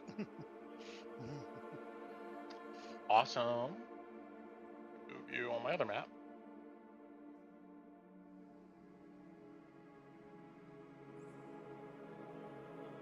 Sylvie looks at Anar and sees that there's a bunch of worry in his eyes. She grabs his hand and clenches it warmly. It'll be okay, she says.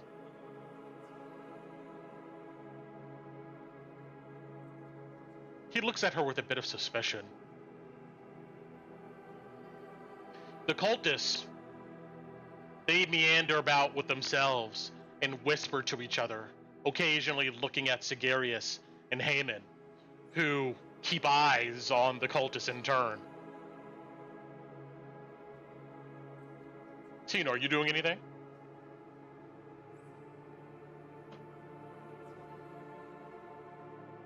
You are muted. You are muted. Maybe she stepped away for a moment. But it's okay. The bars finally clink away. I'm walking back. Oh, I'm sorry. No, you're fine. You're fine. My stomach hurts. I was in the bathroom. Oh no, yeah, it's all good. Yeah, it's all good. It's all good. Tino's. I'm a bit suspicious of these guys, the paladins. I'm gonna ask them to Oh my god. On the preface of like keeping everybody like super separate, I'm gonna ask them to move over here. Right in this corner here. I can't, my thing's not working. In this corner, so that they're on the opposite side and away from the horse. I don't want them to suddenly get on the horse and run away. Would they listen to me?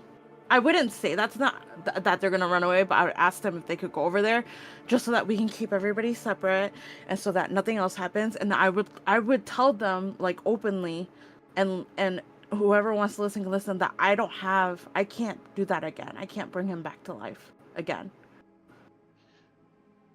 Sagarius says that's why we should have our weapons. And he looks at the cultists. Who knows what they're thinking of doing right now? But he does step back. Thank you. Thorin says nothing, but they walk him with him.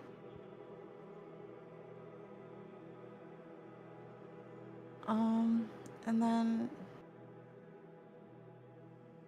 I guess I turn and I look at Sylvie and I say, because of everything he's done to me, I don't fault you for what you did. But, if possible, please don't do it again. Because I can't fix the problem again. And also, if they come back, now they can come inside, because I had to move. I'm sorry. Anar says, we should at least just make it back to the farm. Then Flint will know what to go ahead and do next. That's the plan. We're waiting for Uncle Lowie and Torren. They're scouting. You let them go back to Camp Dawn. They will say everything that transpired here. And it won't look as favorable as maybe your retelling of it. I know them. They will not let this go. Because they feel humiliated. She says, looking at them. You let them go back to Camp Dawn. You will see them again. We will all see them again.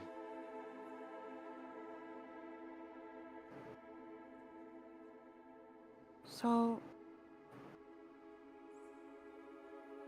unfortunately, that's not my choice to make. I look at Ron. Tinu. Unfortunately, my only thought with this is for, regrettably, but for the heinous act that Sylvie just did, and killing him, that would justify any temporary slights that the Silver Order and the Falling Fire have if we deliver her along with them. This guy behind you here goes, Champion Ron, you act like they didn't just try to throw us off the cliff. Peter, Amy, Marcus, they all plummet to their deaths in fear. That's the real story. That's what we will tell everyone. Oh, I understand. That's the heinous act. And Tinu has her orders from the Silver Order, and I have my orders. The other guy goes, who cares about their orders? Their orders. I care about my orders from the Falling Fire. And the fact that multiple of you attacked them after there was a truce initiated by the knifebites. You have now defied your orders from me from the orders I was given. Sylvie says, there will never be a truce between the corrupted light and the falling fire. No, I meant a truce in this moment. And that's your problem, Brother Ron. You're only looking at this moment, not the future. This whole scenario is about the future. And the things that you don't know and what you could have potentially ruined now. Which is why when I'm here, my word is order. She doesn't acknowledge that. She just shakes her head. I look at Anar. What does Anar look like he's thinking about all of this? Like, is he like brainwashed to like follow Sylvie, or does he look like he's having his own thoughts about what happened? Earlier you saw his reaction to attacking Thorn, and you imagine it Yeah. still weighs heavily on his mind. You can tell he's deep in thought, but he's not saying anything. Okay. I don't say anything else. Meanwhile,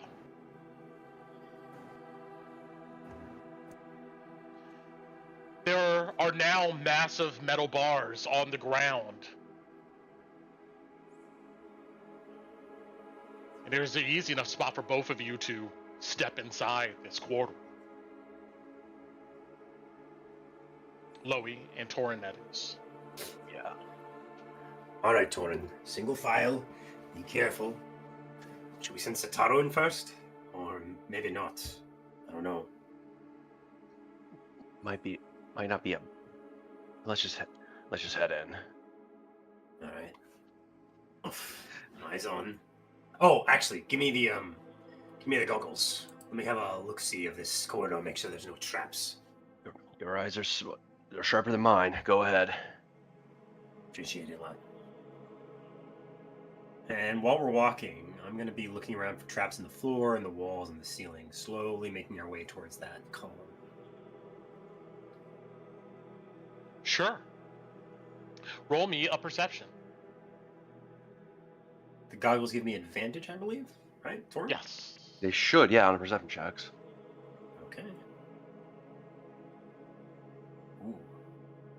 That's a 22. You carefully examine the corners, the ceilings, the wedges in between the melded armor. You don't see any, like, small wires, or the floor doesn't look like there's any pressure plates or anything here. You don't see, like, any like, mechanical traps around here.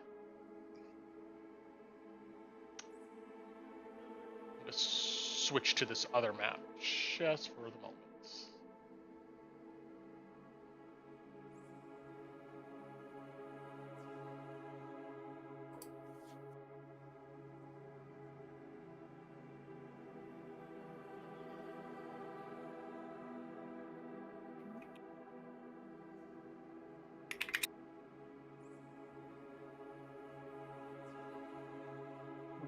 Anything else?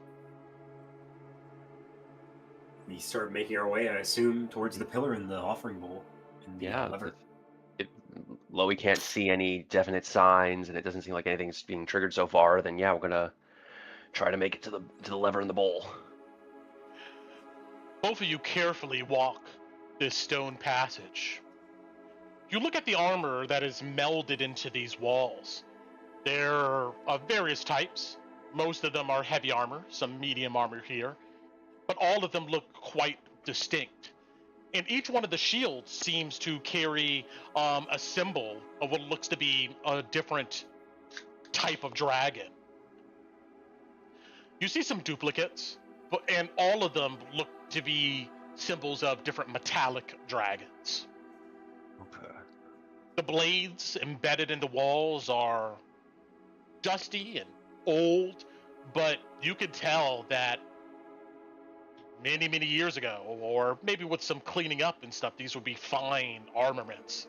They're scepters, spears, halberds, longswords, great swords.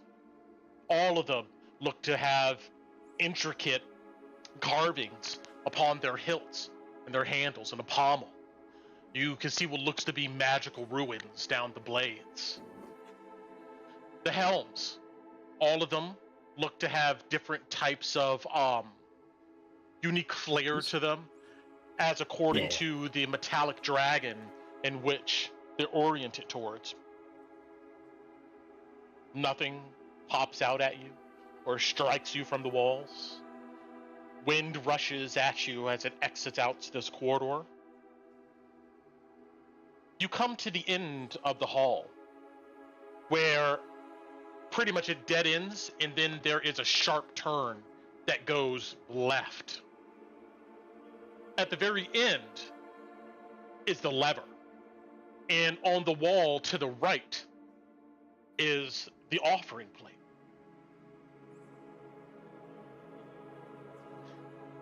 Before you can contemplate much of anything else,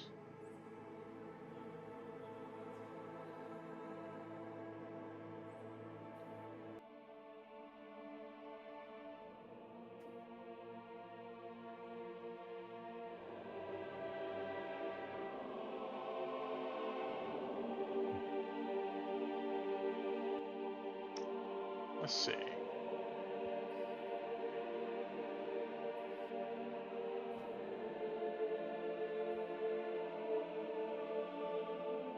You suddenly see walk out of the wall of where the offering plate is a human man dressed in brilliant gold armor with rose highlights at its edges. This man has a strong jaw. He's devilishly, I wouldn't say devilishly, but almost, he's too handsome. Pale skin, cool blue eyes, short blonde hair, cut close at the sides. He's about 6'3". The look on his face is one of calm assurance, confidence, and belief.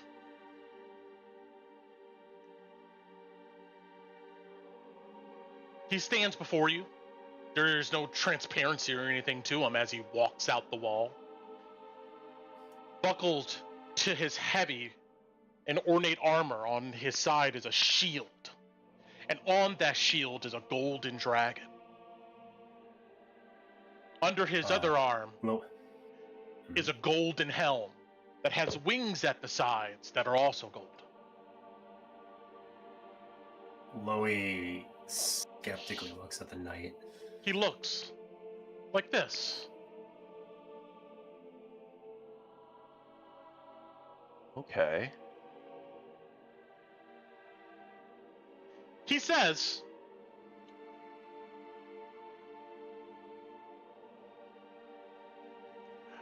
"Thank you for participating in the Rider's Ridge experience, brought to you by the Crown of Drakkenheim. Unfortunately," and he looks at both of you,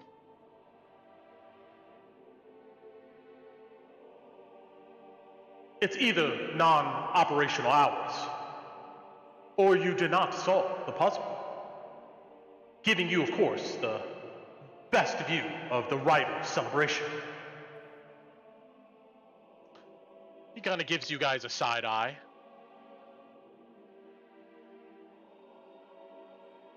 "I think you may have cheated your way here, which the Divine Light does not condone. And I'm going to have to ask you to leave and enter the correct way, unfortunately. If you do stay..." Torren,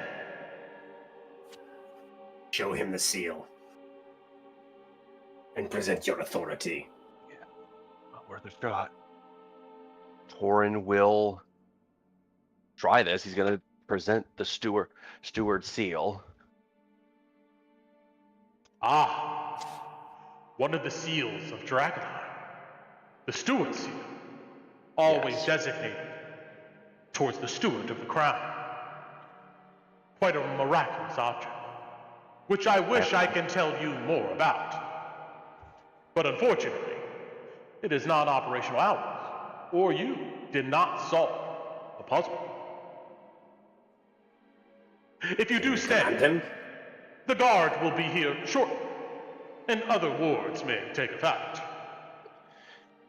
What I would do if I was both of you, I would do the right thing and leave and solve the puzzle correctly. If you do, I can answer a lot of your questions about myself and the Dragon Riders of Drakkenheim. Yeah, I think. Smiles at you.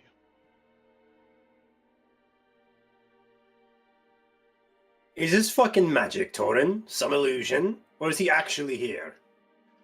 It's most likely a recorded magical message, but if it's true, then it probably is we just triggered something that's sending to a location to attack us. We think we need to leave. No, my friends. It is not programmed, although, I guess in a way it is part of my script. I am a creation of the great Amethyst Academy at the Inscrutable Tower for all of the citizens of Drakkenheim to enjoy. You realize what's happened, don't you? Or have you been trapped in this fucking cave? Lowie. Ghost. Trapped? Sorry, my friend, I am not trapped. My soul soars with the divine light. Lowie, we need to leave. I will explain it later. It could be Kit here. So what about the pedestal? We have one of the orbs. We have a long way back and a group of people trying to kill each other. We don't have the resources to throw our heads against this with just the two of us. The guards will be here shortly, my friends. Please, enjoy the experience at the Riders Ravine. I get it, but this is not the time. We gotta go. Chloe looks at the offering plate. You look at the offering plate. Mm-hmm. It looks to be stone melded into two massive hands, palms facing up together like a beggar with his hands out for coin. Melded into the stone palm are 10 gold rings, each set with a small crystal that glows metallic or chromatic colors. Also sitting in this plate. Let's see here. Where is that? Here it is. Both of you roll me a D100.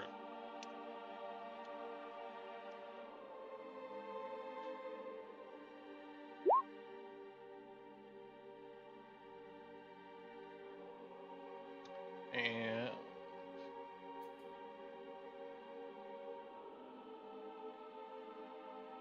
there is a scroll case.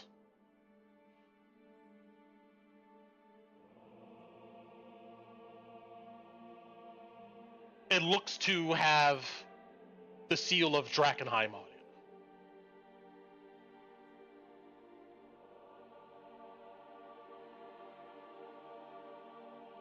Where is it? Sitting in the bowl, in the hands. The rings are melded into the stone. Like the stone basin of these hands.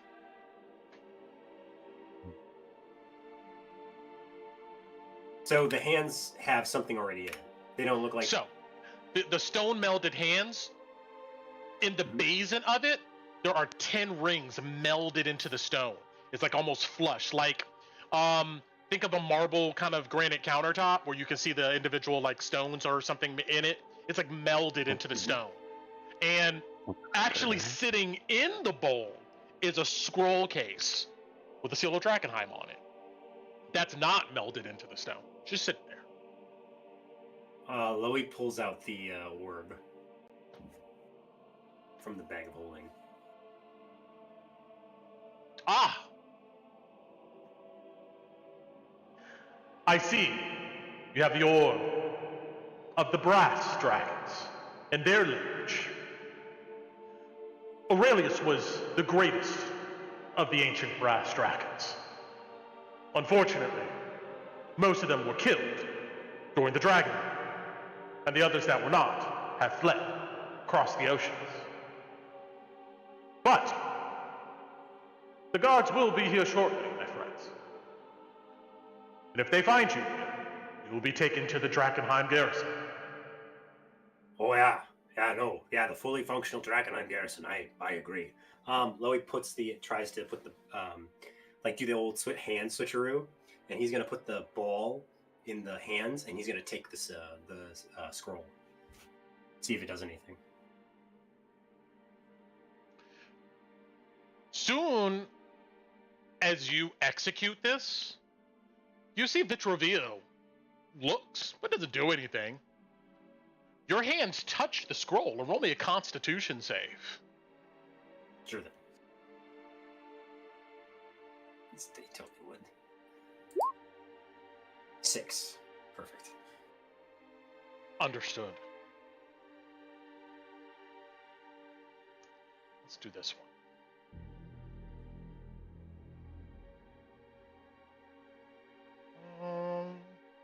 Wait.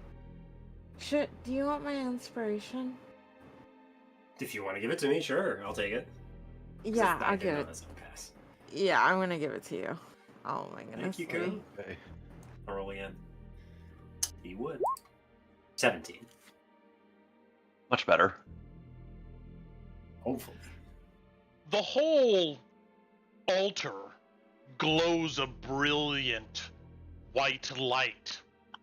And then, Torren, Lowie, you see a pulse of energy that materializes almost like a field that fills the entire corridor. It moves lightning fast, sweeping over both of you and traveling back towards the portcullis bars. Lowie, you vanish in a vortex, and then you suddenly find yourself outside of the corridor on the very edge of the ledge on which you guys climbed up. Roll me a dex save. Sure thing. How is this safe for children if this is what happens to them? To get so many people killed. Natural 20. You wobble, but balance yourself on the edge there and step away. This is a stupid ghost, Lowie says out loud. Vitruvio looks at you, Torren. Like I said, the guards will be here shortly, and there are powerful wards in this area. I would say you should read chapter 37 of the Song and Fire. It's about trespassing and trying to attempt to take things that are not yours.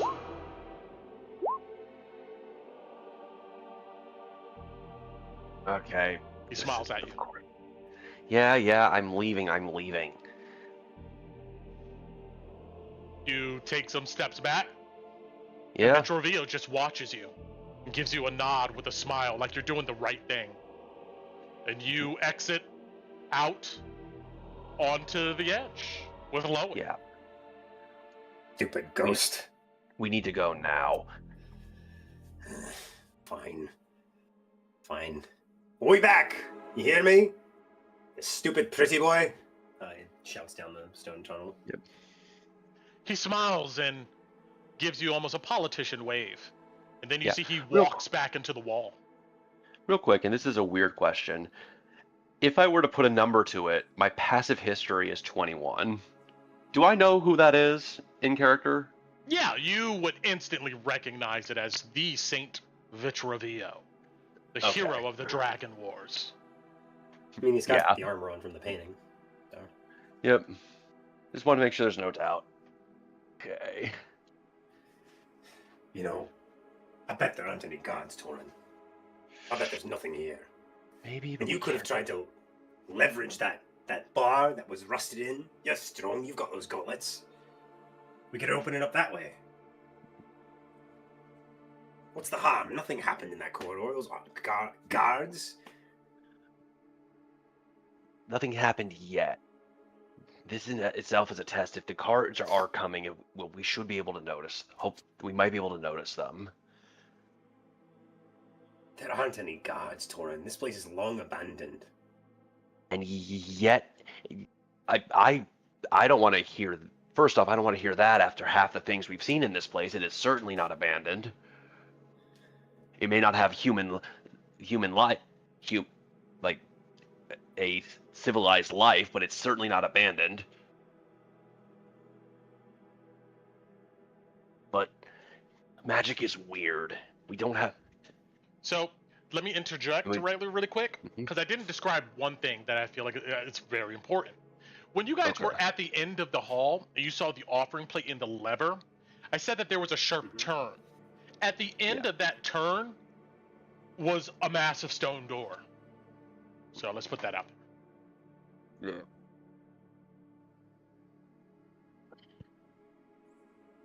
Place has already thrown enough curves at us.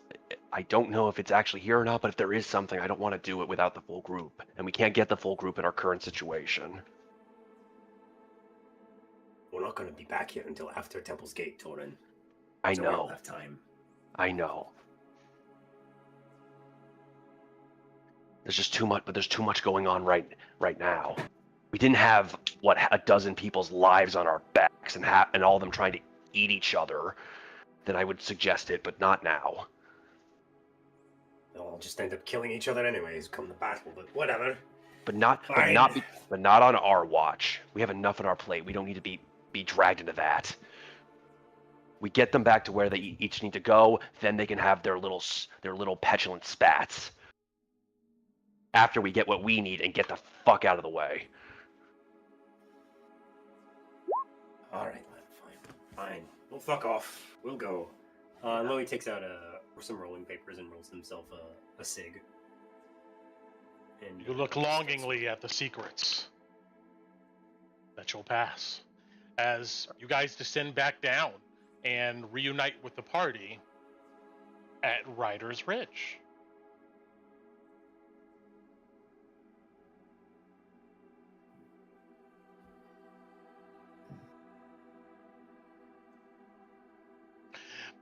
Meanwhile, it looks like the paladins and the cultists have kind of just settled in their own group. And Dakota Jones is pacing nervously at the edge of the caves, kind of looking outside. Are you guys doing anything before Lowie and Torren come back? I do. I pull Ron outside. Mm-hmm. And I'll say to Ron, I need to speak to Anar on the way back. Can you not let Sylvie attach herself to him so that I can talk to him on the way back somehow? I know she's not really listening to you, but I'll do my best. thank you. I think it's beneficial if you and the others walk in front, because I plan on splitting off right before Emberwood and taking them a back way around to get to Hendrick's farm. I don't trust that the Silver Order doesn't have something waiting. Yeah, I don't want. As soon as I we don't enter. want to.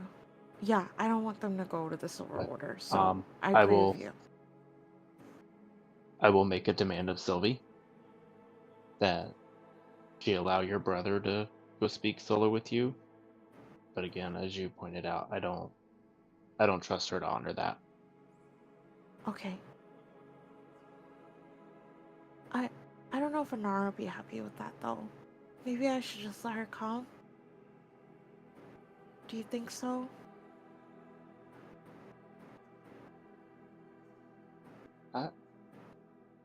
I would personally try it gently and request that you just say, "Hey, Anar, I want you to walk up here with me. I got something I want to speak to you about, brother to sister, or sister brother." Okay. And try the nice avenue first, because nothing with this twat's working anyway. So we'll try being nice, as much as I don't want anybody right now. Except you, of course. But Thank you, Ron. Okay. Rod just else. Okay. Tina looks like she's like, okay, I can do this. All right. Kolobati, are you doing anything? You witnessed that Sigarius and Hemen here, they try to placate Thorn. They try to talk with him, but he just brushes them off. You can see he's just thinking, but he doesn't say anything.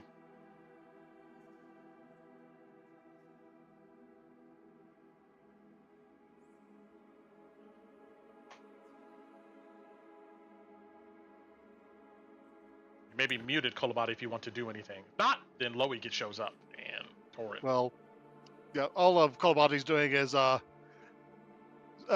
petting the horse, combing fingers through its mane, and singing a elven lullaby to it. Ooh. As soon as you begin to pet the horse, Sigarius looks at you and goes, hey, don't touch Omen.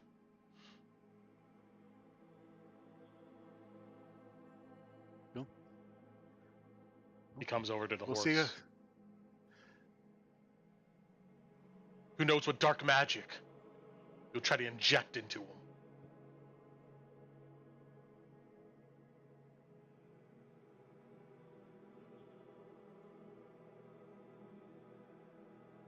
He grabs the reins of the horse and kind of pulls it a little bit further away just to make a point.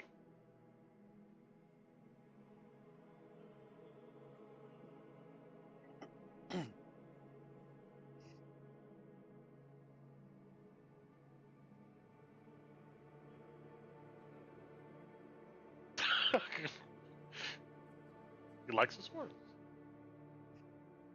Is it his?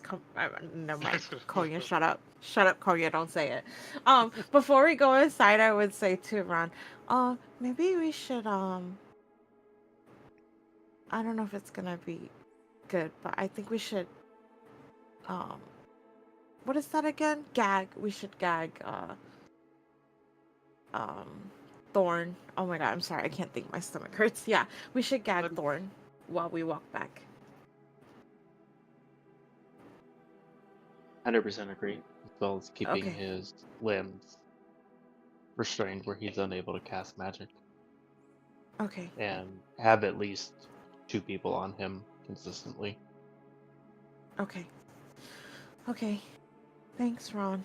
And Tina will go back inside as we wait for Lowie and Torren. Same. Sure.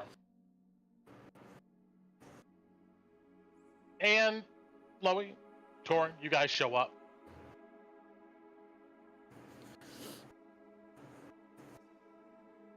So Toroso hanging with you. All right, we're back. Lowie says as he enters the cave. Are we good to go? Yep. Lowie looks a little disgruntled, but he didn't say anything. He just nods. Yeah. Real quick, Brent, as we head back, we don't know. Do we notice any sign of these guardians, or did we not? No, you don't see any guardians or guards or anything.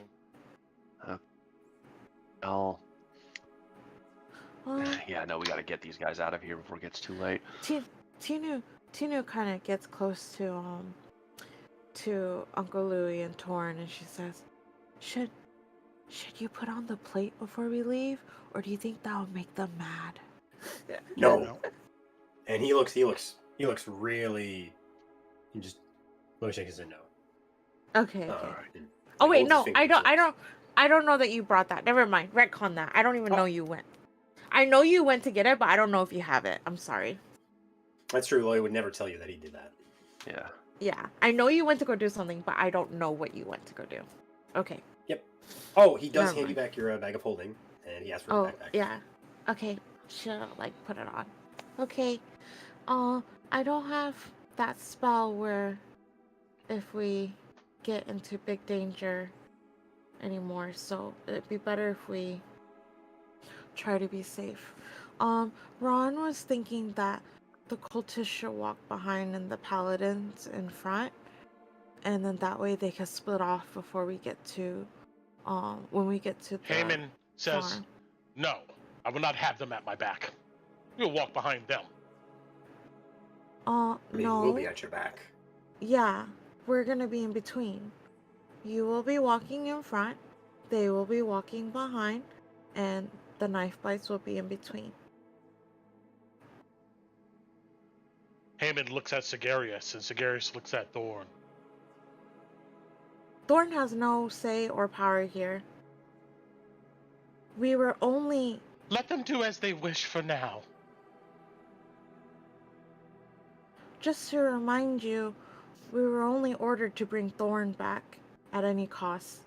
And Thorn doesn't care about you guys. So, if you get left behind... Tina shrugs.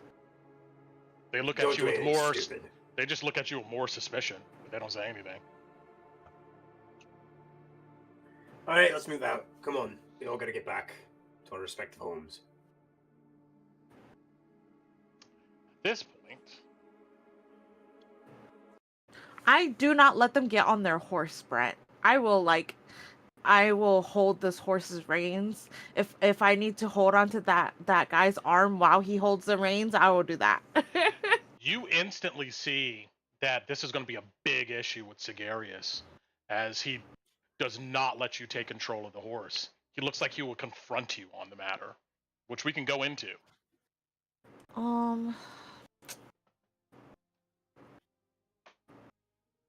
Okay, then you aren't allowed to walk next to us and Thorn. You have to walk on the other side of the other knife bite with me.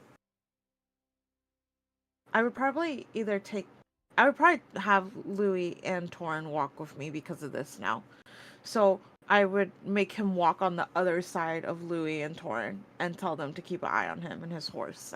He doesn't protest that. Okay. No, he nods. Because I don't want them throwing Thorn on the horse and then the horse running Galloping off away. with Thorn. Yeah. Yeah, doing something stupid. Yeah. Now, to be fair, Lowie would just shoot that horse dead before it got more than 100 paces away. Yeah, but I don't want it to get to that because then that would just cause more like chaos. Yeah. Yeah. This guy and his comfort horse. What is this? Don't stand between person and their horse. My brother had to pick the wrong horse, and I should have picked a different horse. Okay. Oh, and then as we go back, I would ask Anar if at some point if he could come and talk to me. Okay, yeah, there'll be time for that. But first, you guys begin to plot your route back. Now, you guys are obviously considering the amount of people that you have with you, and you have to watch them and make sure nothing bad happens. So you're going to be regulated at moving at a slow pace, trying to get back to slow, Timberwood trying here. to keep our eyes out, being as stealthy as possible to avoid predators. Understood. And let's see. It is annoying, but we both want and mostly need to have these guys, as many of them, come back in good condition as we can. How dare you, Brent, make this as difficult as possible? Oh, look, you guys have to, herd cats or manage these people. I have another weird question. So, Thorn did all of that with only the 3 paladins? Did all of what? We didn't, got these people up here, put them against the cliff. Only There were 4. I threw there was the wall, the other 2. Oh, and the one I threw okay. off. Oh, okay. Never mind.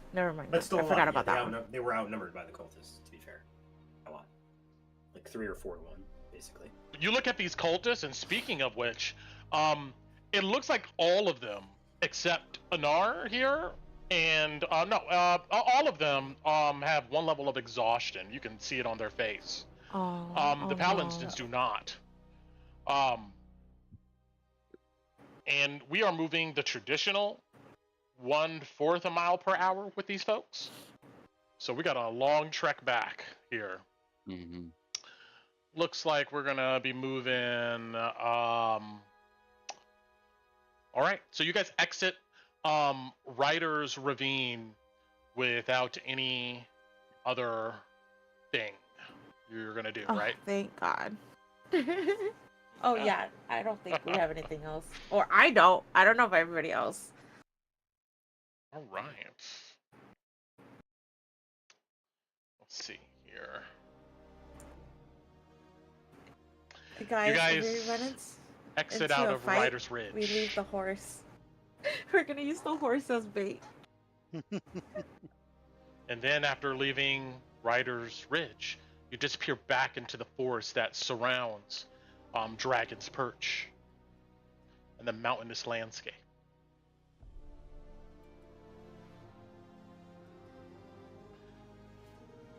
All right. Let's get moving. So we are estimating here, we're moving about 13, 20 feet. All right. You guys line these folks up, and the two camps of the paladins and the cultists definitely don't speak to each other, although they speak within their own circles. Sylvie and Anar, they hang towards the back of the cultists, and they have a whispered conversation amongst themselves that seems a little contentious. The rest of you, of course, move forward. Let's go ahead and roll some D20s here and see what happens on the first hour of our journey back. Heck yeah, man.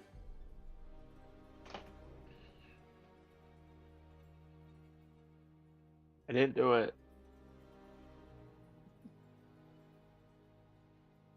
Oh, well, Lowie did. Lowie did. Louis! Oh my Oh, God! shit. This is what I happens don't. when you don't find any I have. treasure. I have so little spell slots. We leave the horse, Brett. We use the horse as a distraction. You guys got a bunch of people that could help you. You can give them weapons, you know? I don't. These people literally try to kill each other at every time they have weapons. I don't trust any of these bastards. Yeah, I It's don't like putting a trust knife either. amongst toddlers. I don't trust them. Okay. All right, so let's see. What's that? I know what's appropriate, but it's up to Brent if he wants to put them here. I keep thinking hippogriff. It's not hippogriff. What are they? The three-headed Hippogriff. thing? Hippogriff. Oh, Chimera. Yeah. Chimera. Yeah. Or that one. Chimera, yeah. We fought that. That's what I was thinking of. That's why I said use the horse as bait.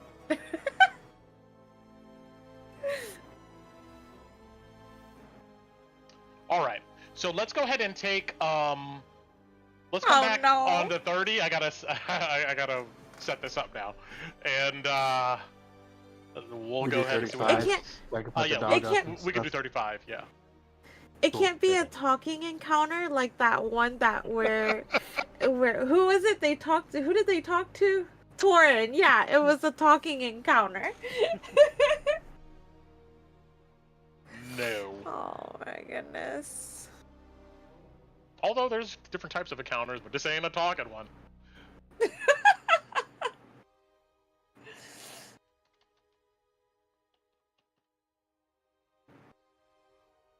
Right. Mute myself and set this up. What?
If roll call happened, I'm here.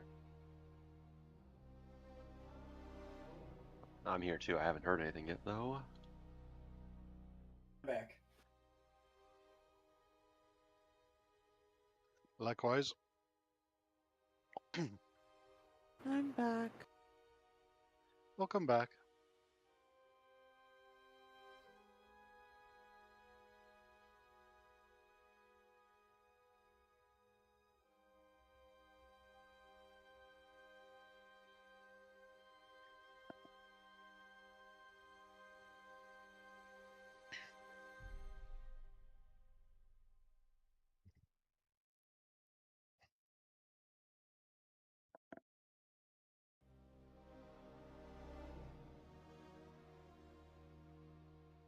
Hey, slow pace, we should have got advantage on that roll, right?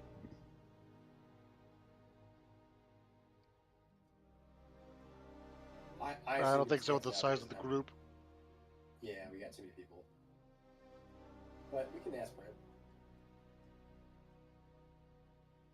No, Shane, you should ask Brent. Sure, bud. Sure, I'll ask.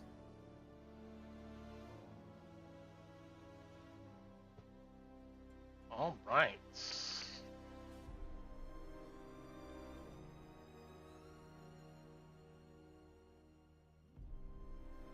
Brent, real quick. Yes, I'm here. Were we supposed to get advantage on that D20 roll? No. Because it's not just you. You have a whole party you need to keep up with. Okay. And like a bunch of other people who are not really adept at moving through the environment. So no. So even though it's slow, it's kind of an advantage, disadvantage, cancel out kind of thing? Exactly. Okay. We don't get anything we don't ask, so we might as well ask. Oh, I get you. Yeah, 100%. All right.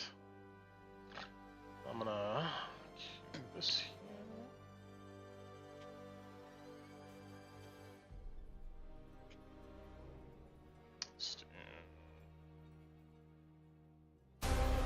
Whoa. No.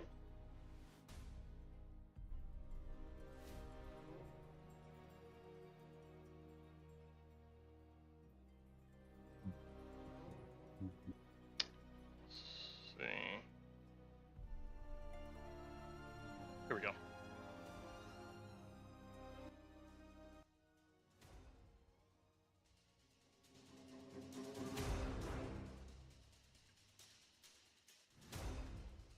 Already know. Are we back? Let me. Yep. I think everyone's here. Cool. Oh, there we go.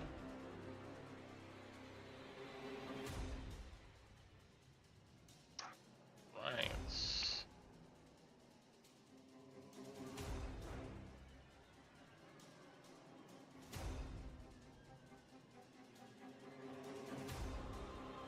There. And I'm gonna close this for 1 second. Okay. There we go. So,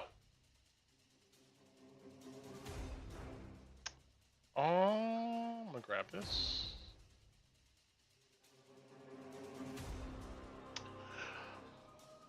All of you are moving through the mountainous forest as quickly and as stealthily as you possibly can. And let's see. Oh, Brent, I can't see my token. Yeah, 1 second. Nobody can see their token at the moment. I just want to explain what happens. As all of you are cautiously moving, Lowie, by mistake, you step on a hidden branch under a bed of pine needles. It cracks loudly. It's always the small things. Shit. Then Lowie swears to himself. you all immediately hear, and look in that direction. And you see 2 large reptilian creatures with leathery wings, the Wyverns. Both of them are perched on dead bodies of what looks to be war horses.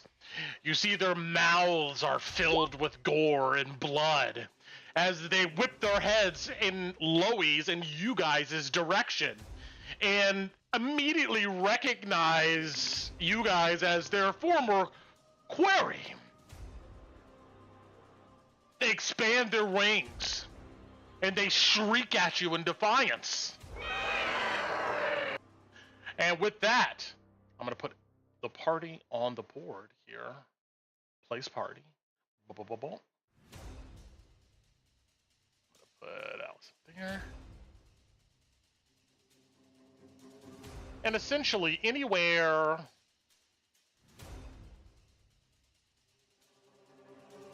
Oh, no.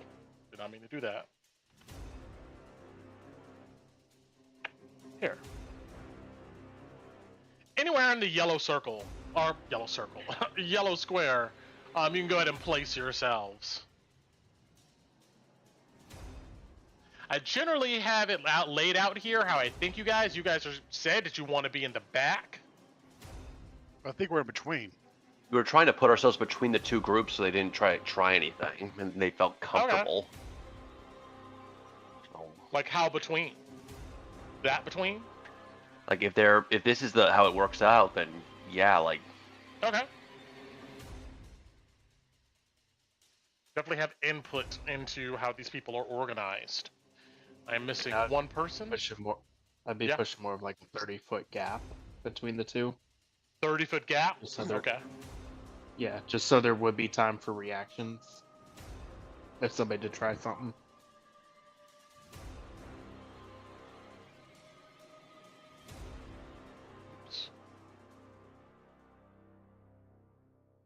We were heading south, correct? Yes. Perfect. They're heading down on this map. And then I gotta get Dakota Jones here. And he's gonna be in the back. There we go. Copy. And then wilderness. And paste. And put him back up here. He's gonna be hanging out right there. Alright. We're gonna keep our initiatives from last time. It's just so much easier because we just have so many people.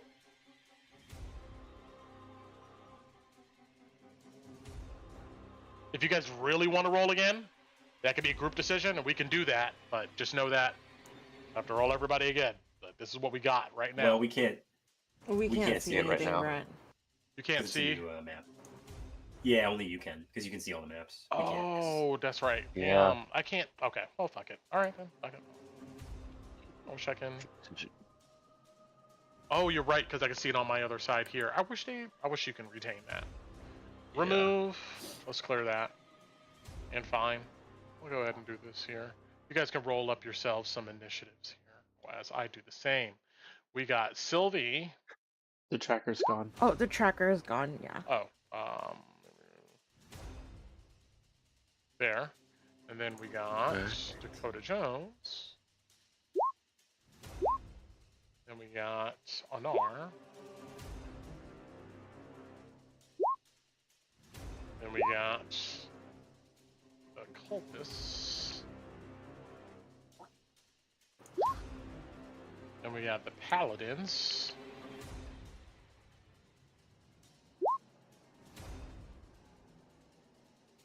The horse is just going to go on his turn. Then we have Thorn.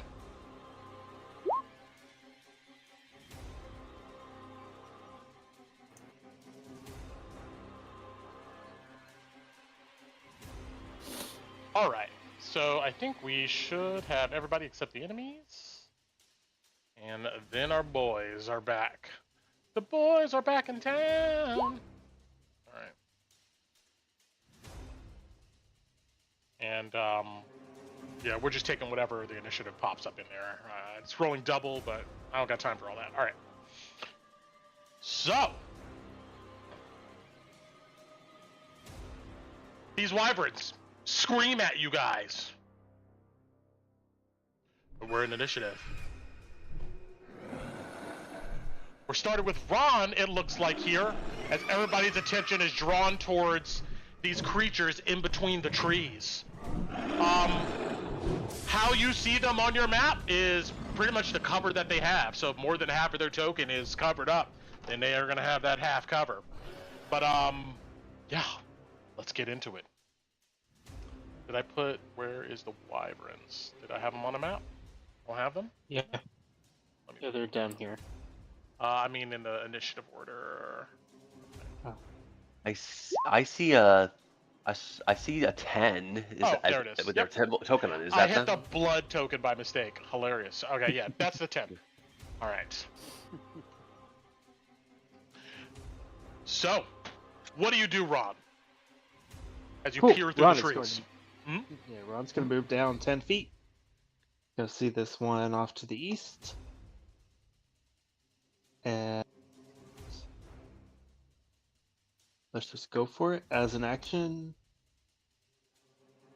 he is going to Guiding Bolt.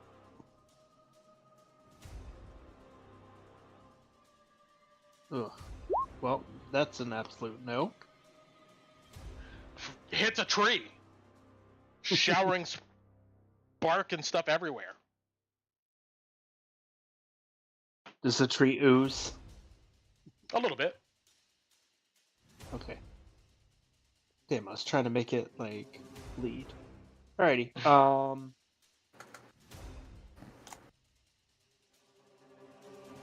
yeah, we're...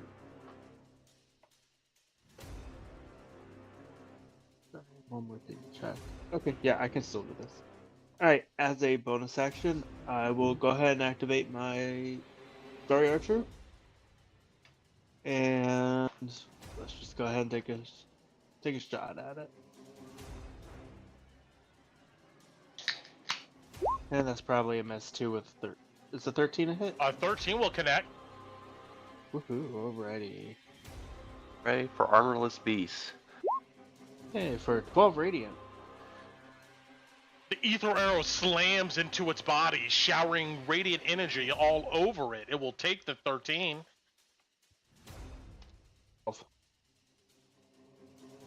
13 to hit, 12 damage. 12, excuse me. You're fine. Just trying to keep it fair. Yes. And that is all for Rod. Sylvie puts her hand on Anar's shoulder, kind of telling him to wait. She takes a dodge action. So does Dakota Jones. Tinu, what are you doing? Action, I do Twilight Sanctuary. Actually, let me pause real quick. Did you try to gag Thorn here? Yeah, we did try to gag before we left. Okay. That was our plan. How do you gag him? I would probably stuff that same thing that Alice put in his mouth, and then I'd probably tie. We have rope, so I'd cut off a piece of rope and tie it around so he can't spit it out. Got it. Okay, continue. So I do Twilight Sanctuary. That's my action. I don't have a bonus action, and I'm just gonna stand here. Can I say I had Ellie out because she's Sure. been out? Yeah, I would move her back to. I'm gonna move her to Uncle Louie and give him the help action with her. Got it. Ellie And then materializes. Oh, thank you. Yeah. then I Appreciate gotta it. roll that. And that's my full turn. Twilight Sanctuary. That's me. That's Got Ellie. it. And I don't know why it appears over there, but it doesn't appear over here. So we're gonna do that again. Oh, Brent, did you count? Would it count as a short rest? While we were No. No, okay, because they were hostile, right? Yeah, you guys had a lot of shit to manage in a short amount of time. You guys did not take a short rest. Okay. All right. Moving on, as an aura shines outward, you see Thorn kind of squints against its light. Kolabadi. Let's see here.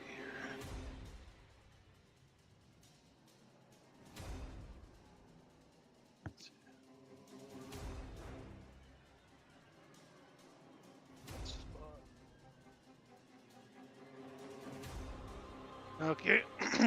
Well, bonus action. Tap Satato. Let's see. Should be on my shoulder. Let me...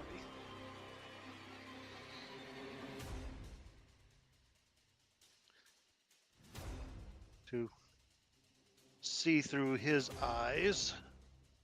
He does.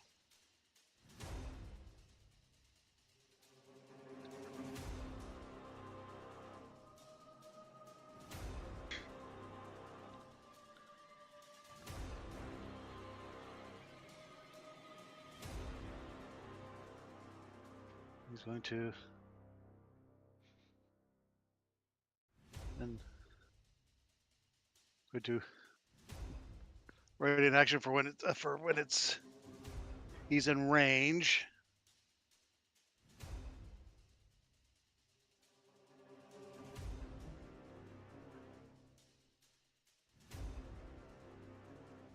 Okay, so when he flies to there, and since they're both within range of him now, I'm going to cast Bane on them both.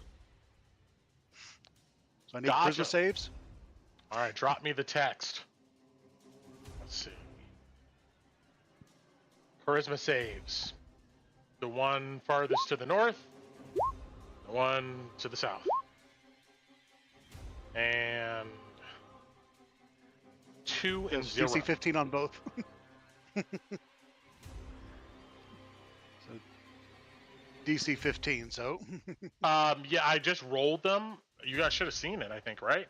They got No, a 2 he's saying and that you got less than both, 15 on both of them. Yeah. So what's the effect? What happens? They have a minus 1d4 to their attack rolls and saving throws. Got it. Okay. They screech and shake their heads, and there's a bit of confusion as there is an ethereal energy and aura that emanates around them. Anything and then, else? Let's see.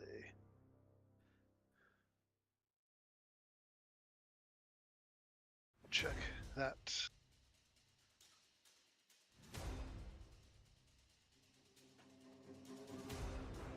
And then Satato will return to invisibility. That's my. Got it. I'll stay with the group, so I'm not going to move. Heyman drags Thorn this direction. Torren. Right. Let's see. This one is 85. This one is 80. I'm gonna go up here. I think I gotta target this one down here, but I'm gonna do a second action witch bolt on it. Well, 24 connects. So that's gonna be 20 lightning damage, and then on subsequent turns. So it's going to be 20. Yeah, just the 20 you have to lightning be within damage. 30 feet, right? 60 feet. 60 feet. Got That's it. why I moved. That's why I moved closer. A tether of electric lightning energy lashes out and shocks this thing. It screeches in agony. Still there. Anything else? I think that's all I got at the moment. Got it. Let's see.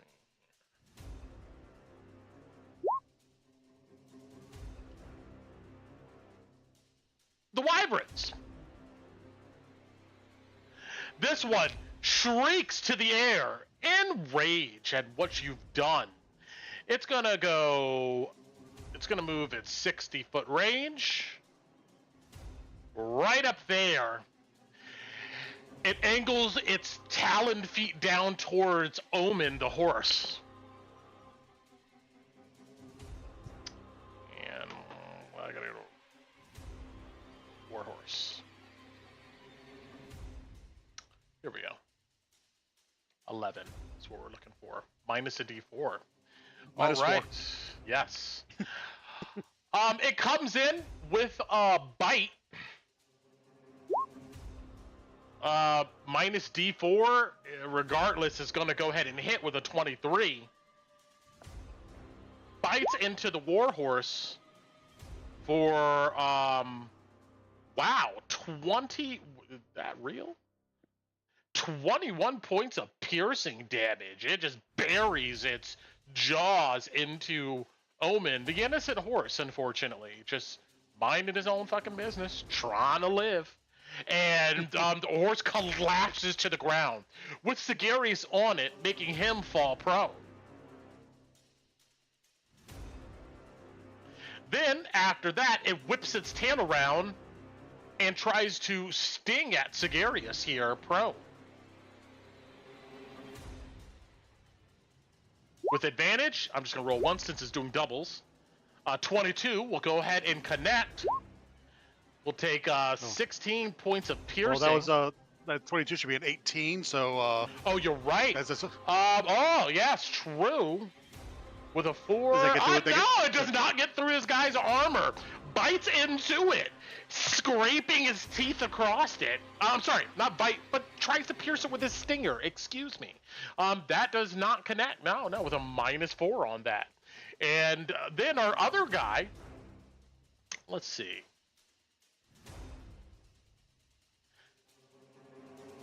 It pushes itself off the. Oh, actually, it can't move that way. It has to move up here. Then it has to move here for 60 feet. It throws itself against the tree, kind of like gripping its claws into it, and then like pushes itself off the tree, expanding its wings, and it flies towards you, Torren, shrieking the entire way, and is going to try to bite you. Okay. With a -1 to its roll, we get a 19. I will cast Shield, which I think puts me at a 22. Got it. Field just it buries the jaws of it into this field, and then it's gonna try to sting you with a -1 to its roll. 21. I think that was still which be below 22. Correct. As once the stinger buries itself into the field surrounding you as you raise up your hand. They end their turn with that. Lowie.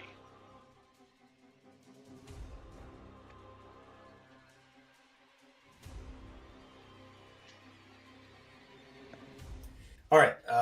Thank God for that spell.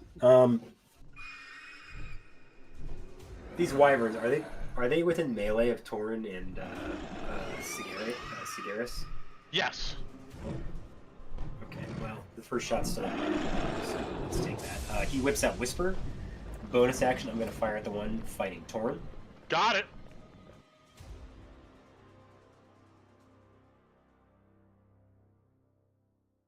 $23 to hit. 23 will definitely connect. Ooh, 12 plus. Ooh, 14 points of piercing damage for the first shot. Got it. Blows a chunk of its flesh off. And then he fires again. This one's just a straight roll. 16 to hit. That'll hit. 16 will connect, yes. Okay, he takes. The wyvern takes. Yeah, I'll take the 10 plus. Takes 16 points of damage on the second shot. Piercing. Yikes! Blows another chunk of them off. Screeches in pain. I think Chloe's gonna. So that way, if this thing wants to leave Torren's threat, he can't attack him and Torren. And I'll take Ellie with me. Got it. You begin to backpedal through the trees and brush. I look over my shoulder and say, Anar, peg this damn thing. You've got my bow. Anar, he looks at Sylvie hesitantly. Let me put a vision on this guy. There we go. At least kill the one trying to eat Torren, please. He grits his teeth and he unslings an arrow, and he knocks the bow you gave him. Was it a short bow or a long bow? Long. Long bow. He tries to shoot. Garnier's longbow. He hits with a 21 and does 9 points of piercing damage as arrow plunges into its body. He then quickly knocks another arrow and shoots again. 7 is gonna miss though. 2 ain't bad. Keep practicing. The cultists, they take dodge actions. Sigarius, he disengages, standing up 15, 20, 25, 30, and scurries away. Ron.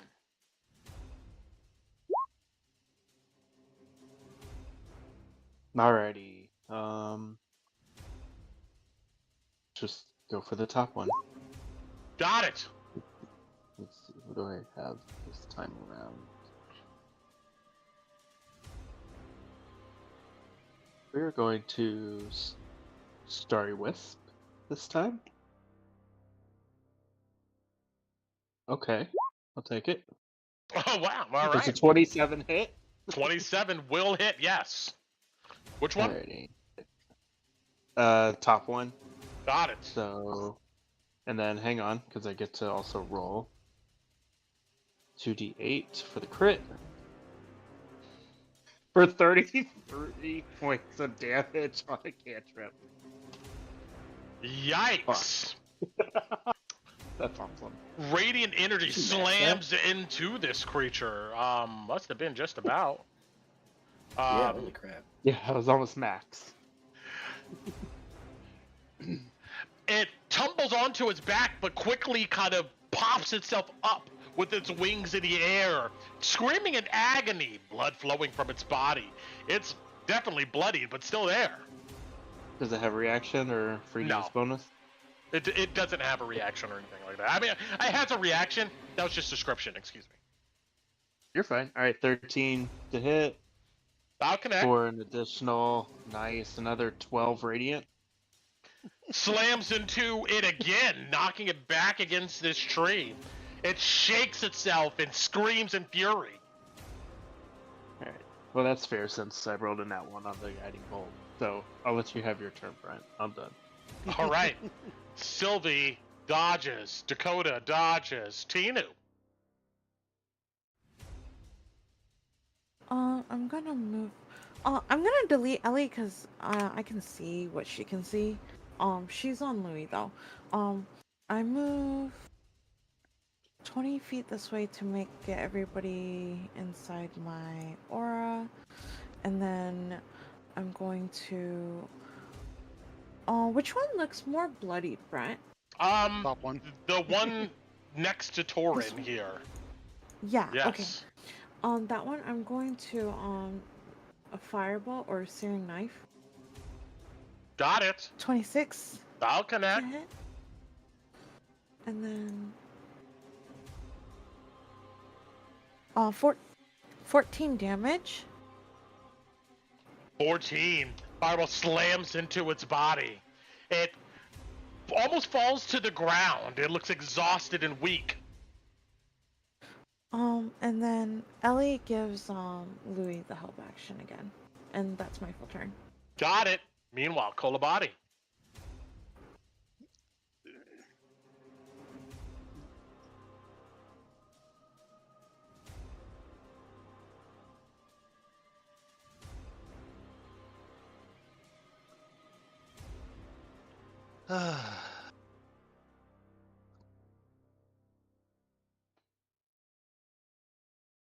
Just double check it.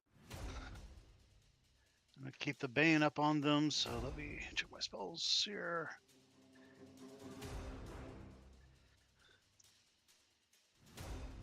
Okay, I'm gonna the one that's on Torren. I'm gonna flick some of my ghost set. Got it. Ethel's screaming faces fly First through one, the air. 26 to hit. Yeah. They'll take 5 force damage. It could knock back 10 feet. And then the Stumbles second back. one, 24 to hit That'll connect. for another 12 force damage and blow it back 10 feet. You blow it back, and it slams into the tree, breaking its back, then rolls and crumples on the ground. Dead. Okay. And I'm going to step over to here, keeping an eye on Thorn and his friend, and also the Wyvern. Got it.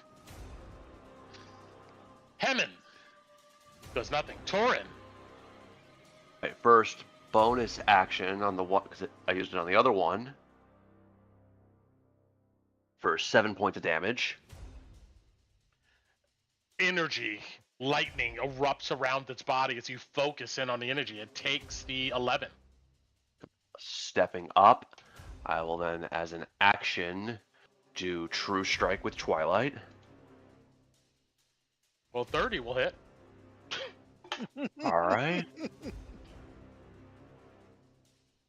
Plus.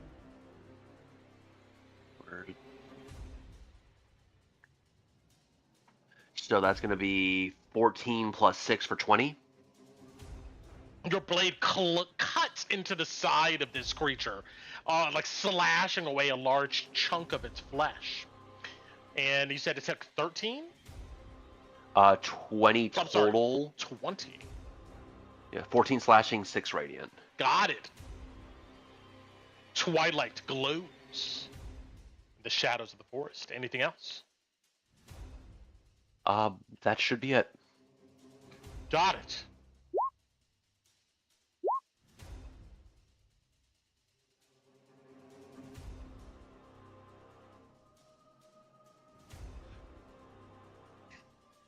Kolabati, you see Thorn.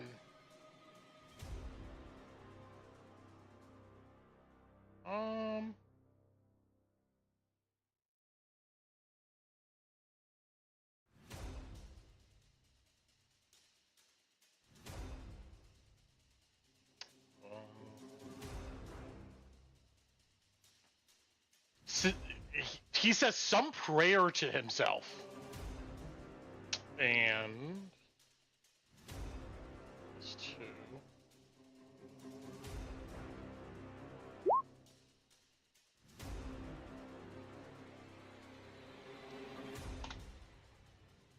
That's it for him. This is the last Wyvern here, which you immediately in front of him, Torren. It's gonna try and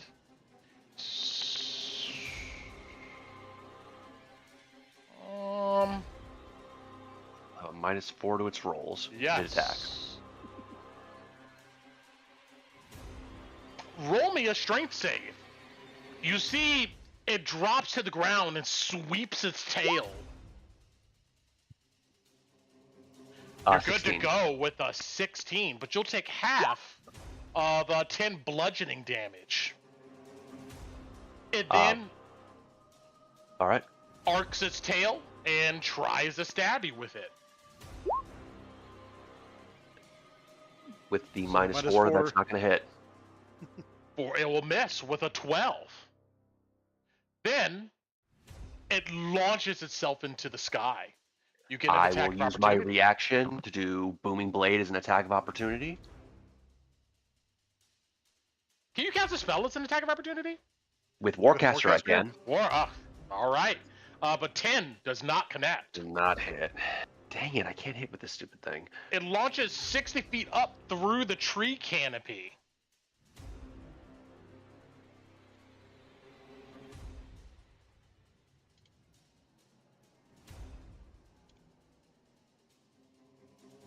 And this turn there, Lowie. Aitanar, Let's see which one. Let's see if you really are as much of a dead eye as most of the elves I know. And Lowie's going to level his rifle. Bonus action Hunter's Mark, which has a range of 90 feet.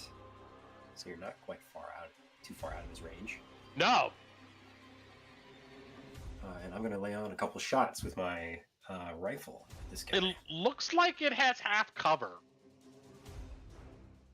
It's not like this guy is rocking a bunch of armor anyway. Well, it So is an +2 to its advantage armor because class. you... Perfect. You are alone, though. Flying El Solo Mio. 28 to hit. Yeah, 28 will definitely connect. Okay, he takes 16 piercing plus... for 20 points of piercing on the first shot. Got it. You hear it screech in agony. Then shoot again, because you were still alone. Oh, a 13 to hit. Does that miss? That will miss. Ah! Well, what damn. Maybe you do get to bring it out of the air. Come on, Anar. And Lowie turns around expectantly. Kind of enjoying this bit of sport, honestly. Anar will try to shoot through the trees here. A 14 will connect, but an 8 won't. He'll do 8 points of piercing. You see kind of like bob to the side with the impact of the arrow.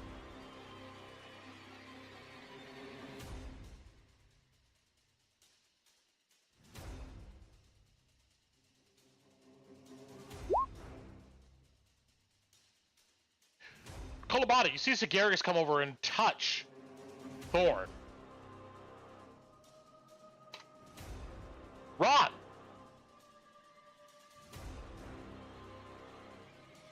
Alright. He still has cover, yes? Yes. Alrighty. Go ahead and burn another one. Try another guiding bolt. Got it. Does a 24 hit? Yeah. Alright. 14 radiant. Radiant energy just cuts through the branches of the trees. It strikes into this creature. It takes the 14. Looking really hurt. Yeah, problem is I can't really get him range for the Starry Archer. So...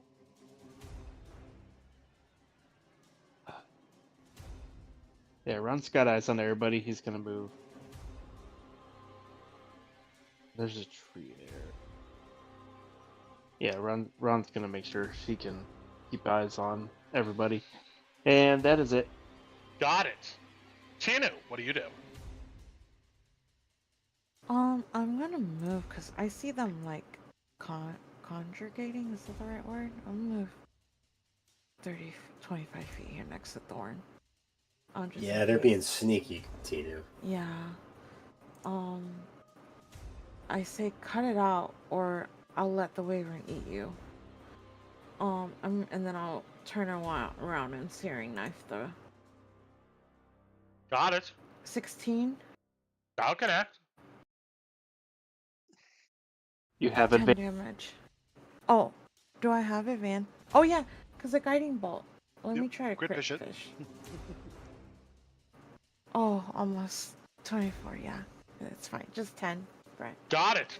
Fire erupts on this creature's body. You can see it through the tree boughs. Yes. I move Ellie to Anar because I know that I've been fighting Louis for a while, so I know that Louis has the advantage when it's alone. And I give help action to Anar. For his Got it. action. Very smart. Kolobati.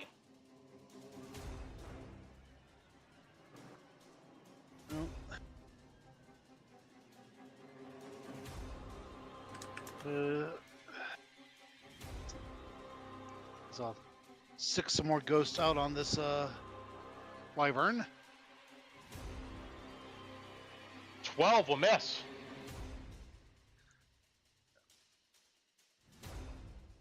Ah, Round. And Wait, why are you at disadvantage? It's double rolling. Yeah, we're just taking the first. Never So. mind. Okay. That'll be my turn. Got it. Hemington, that's nothing. Torren. Again, how close is this guy to what Wyvern to us? It's 60 feet. Okay, so it's still within range, so I can, and if I can still see it, I can still do my D12 Witch Bolt. You can still kind of see it, yeah. Yeah. As long as it does not have total cover, so that's another 4 damage. Got it. Then I'm going to need it to give me... It is within 60 feet, so I need it to give me a Wisdom save. Wisdom save coming which up. it has a -2. It will make it. That's still good enough. Okay. And then I'm going to move 15 feet over here. Got it. Thorn, nothing. The wyvern up here, it collapses its wings and descends back down through the trees, directly towards you, Torren. Mm-hmm.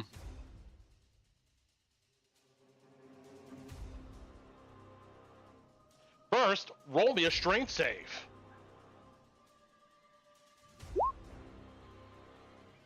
Eight. This thing lands with a thud, swinging its tail around. You get knocked prone. And you'll take 16 points of bludgeoning damage. You get knocked 10 feet in this direction here.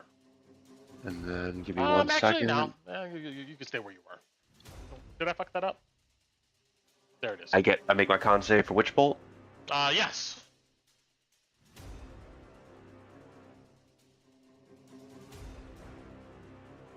And next, prone, it tries to hit you with its stinger.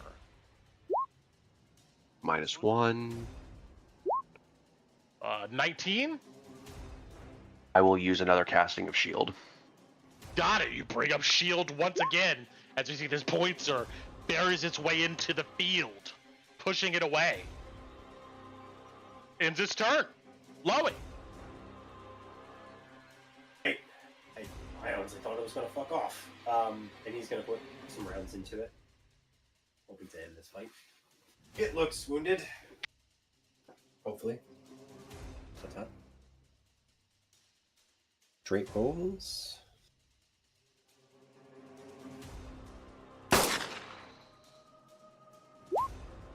$25 to hit. Well, that'll connect. For 5, and then... actually, I'm going to re-roll that d12 with the automatic feature. All right.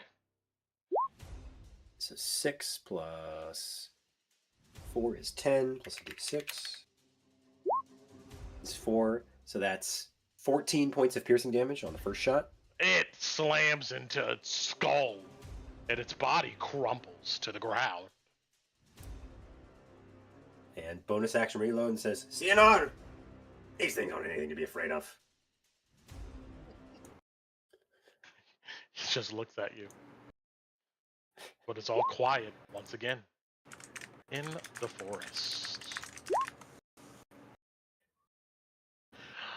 Sagari spends some time lamenting over his fallen horse.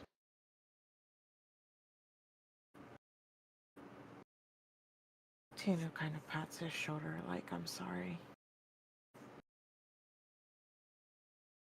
Lowie will come over and fetch the saddlebags from the horse. You see Thorn doesn't have a gag in his mouth.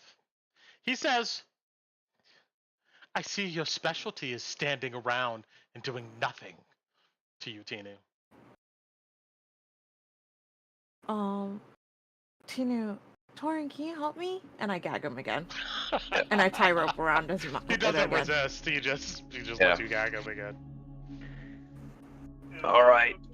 And all about doing this walk up, it's like, nice to see he's also blind, because I could have sworn I saw several flaming knives get thrown there. It's okay, Botsy. Thank you. I did give him the temp HP to Brent. Ugh, All right. freaking Tinu. She's too nice. She gave it to, the last roll was for everyone. I would have told everybody to gather around. Everybody got 11 temp. Yep. Sweet. And then I'm gonna, I will cast, that feat, not feat, that thing on me. Cause, Vigilant Blessing, this thing. Okay. Oh, right. Hold on. Okay, yeah, I the forgot text. about it. It's okay. I didn't post the text. It's fine. All right. So, what we're going to do here is we're going to stop this session early. Because I want you guys to be able to kind of, you feel good to, I want to give you guys moments to roleplay with some of these people and stuff here. That's fair. And, yeah, so, and maybe we'll get Alice back.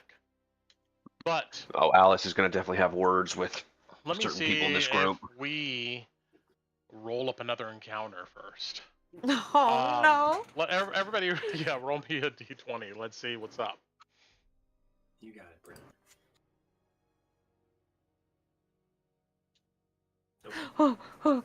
Okay. No ones. All right. And we'll start next session with you guys for this hour with no encounter on it. With you guys get into talking with Anar or any of these other people. Some of them may have some things to say about this situation. But we'll get back to it. What time of day is it, right? So you traveled hold on. Should be about like 2 p.m. Because it was around noon. It was around noon when we were in the cave.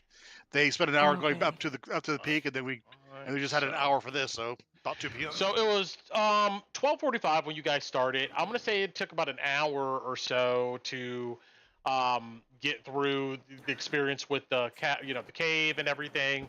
So that was 1:45. Yeah, we're gonna say it's 3 p.m. Sure. Oh, Right. we Torren, you're, gotta hurry up Your then. spell's done at that point.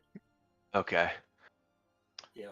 As you guys continue to march through the forest. So we are good for next week and everything. We'll continue the adventure on, and we'll see what Alice wants to do when she gets back here and deals with these people. Why do they keep ungagging him? Like, what the fuck? These guys are so loyal. Oh my god. It's so annoying.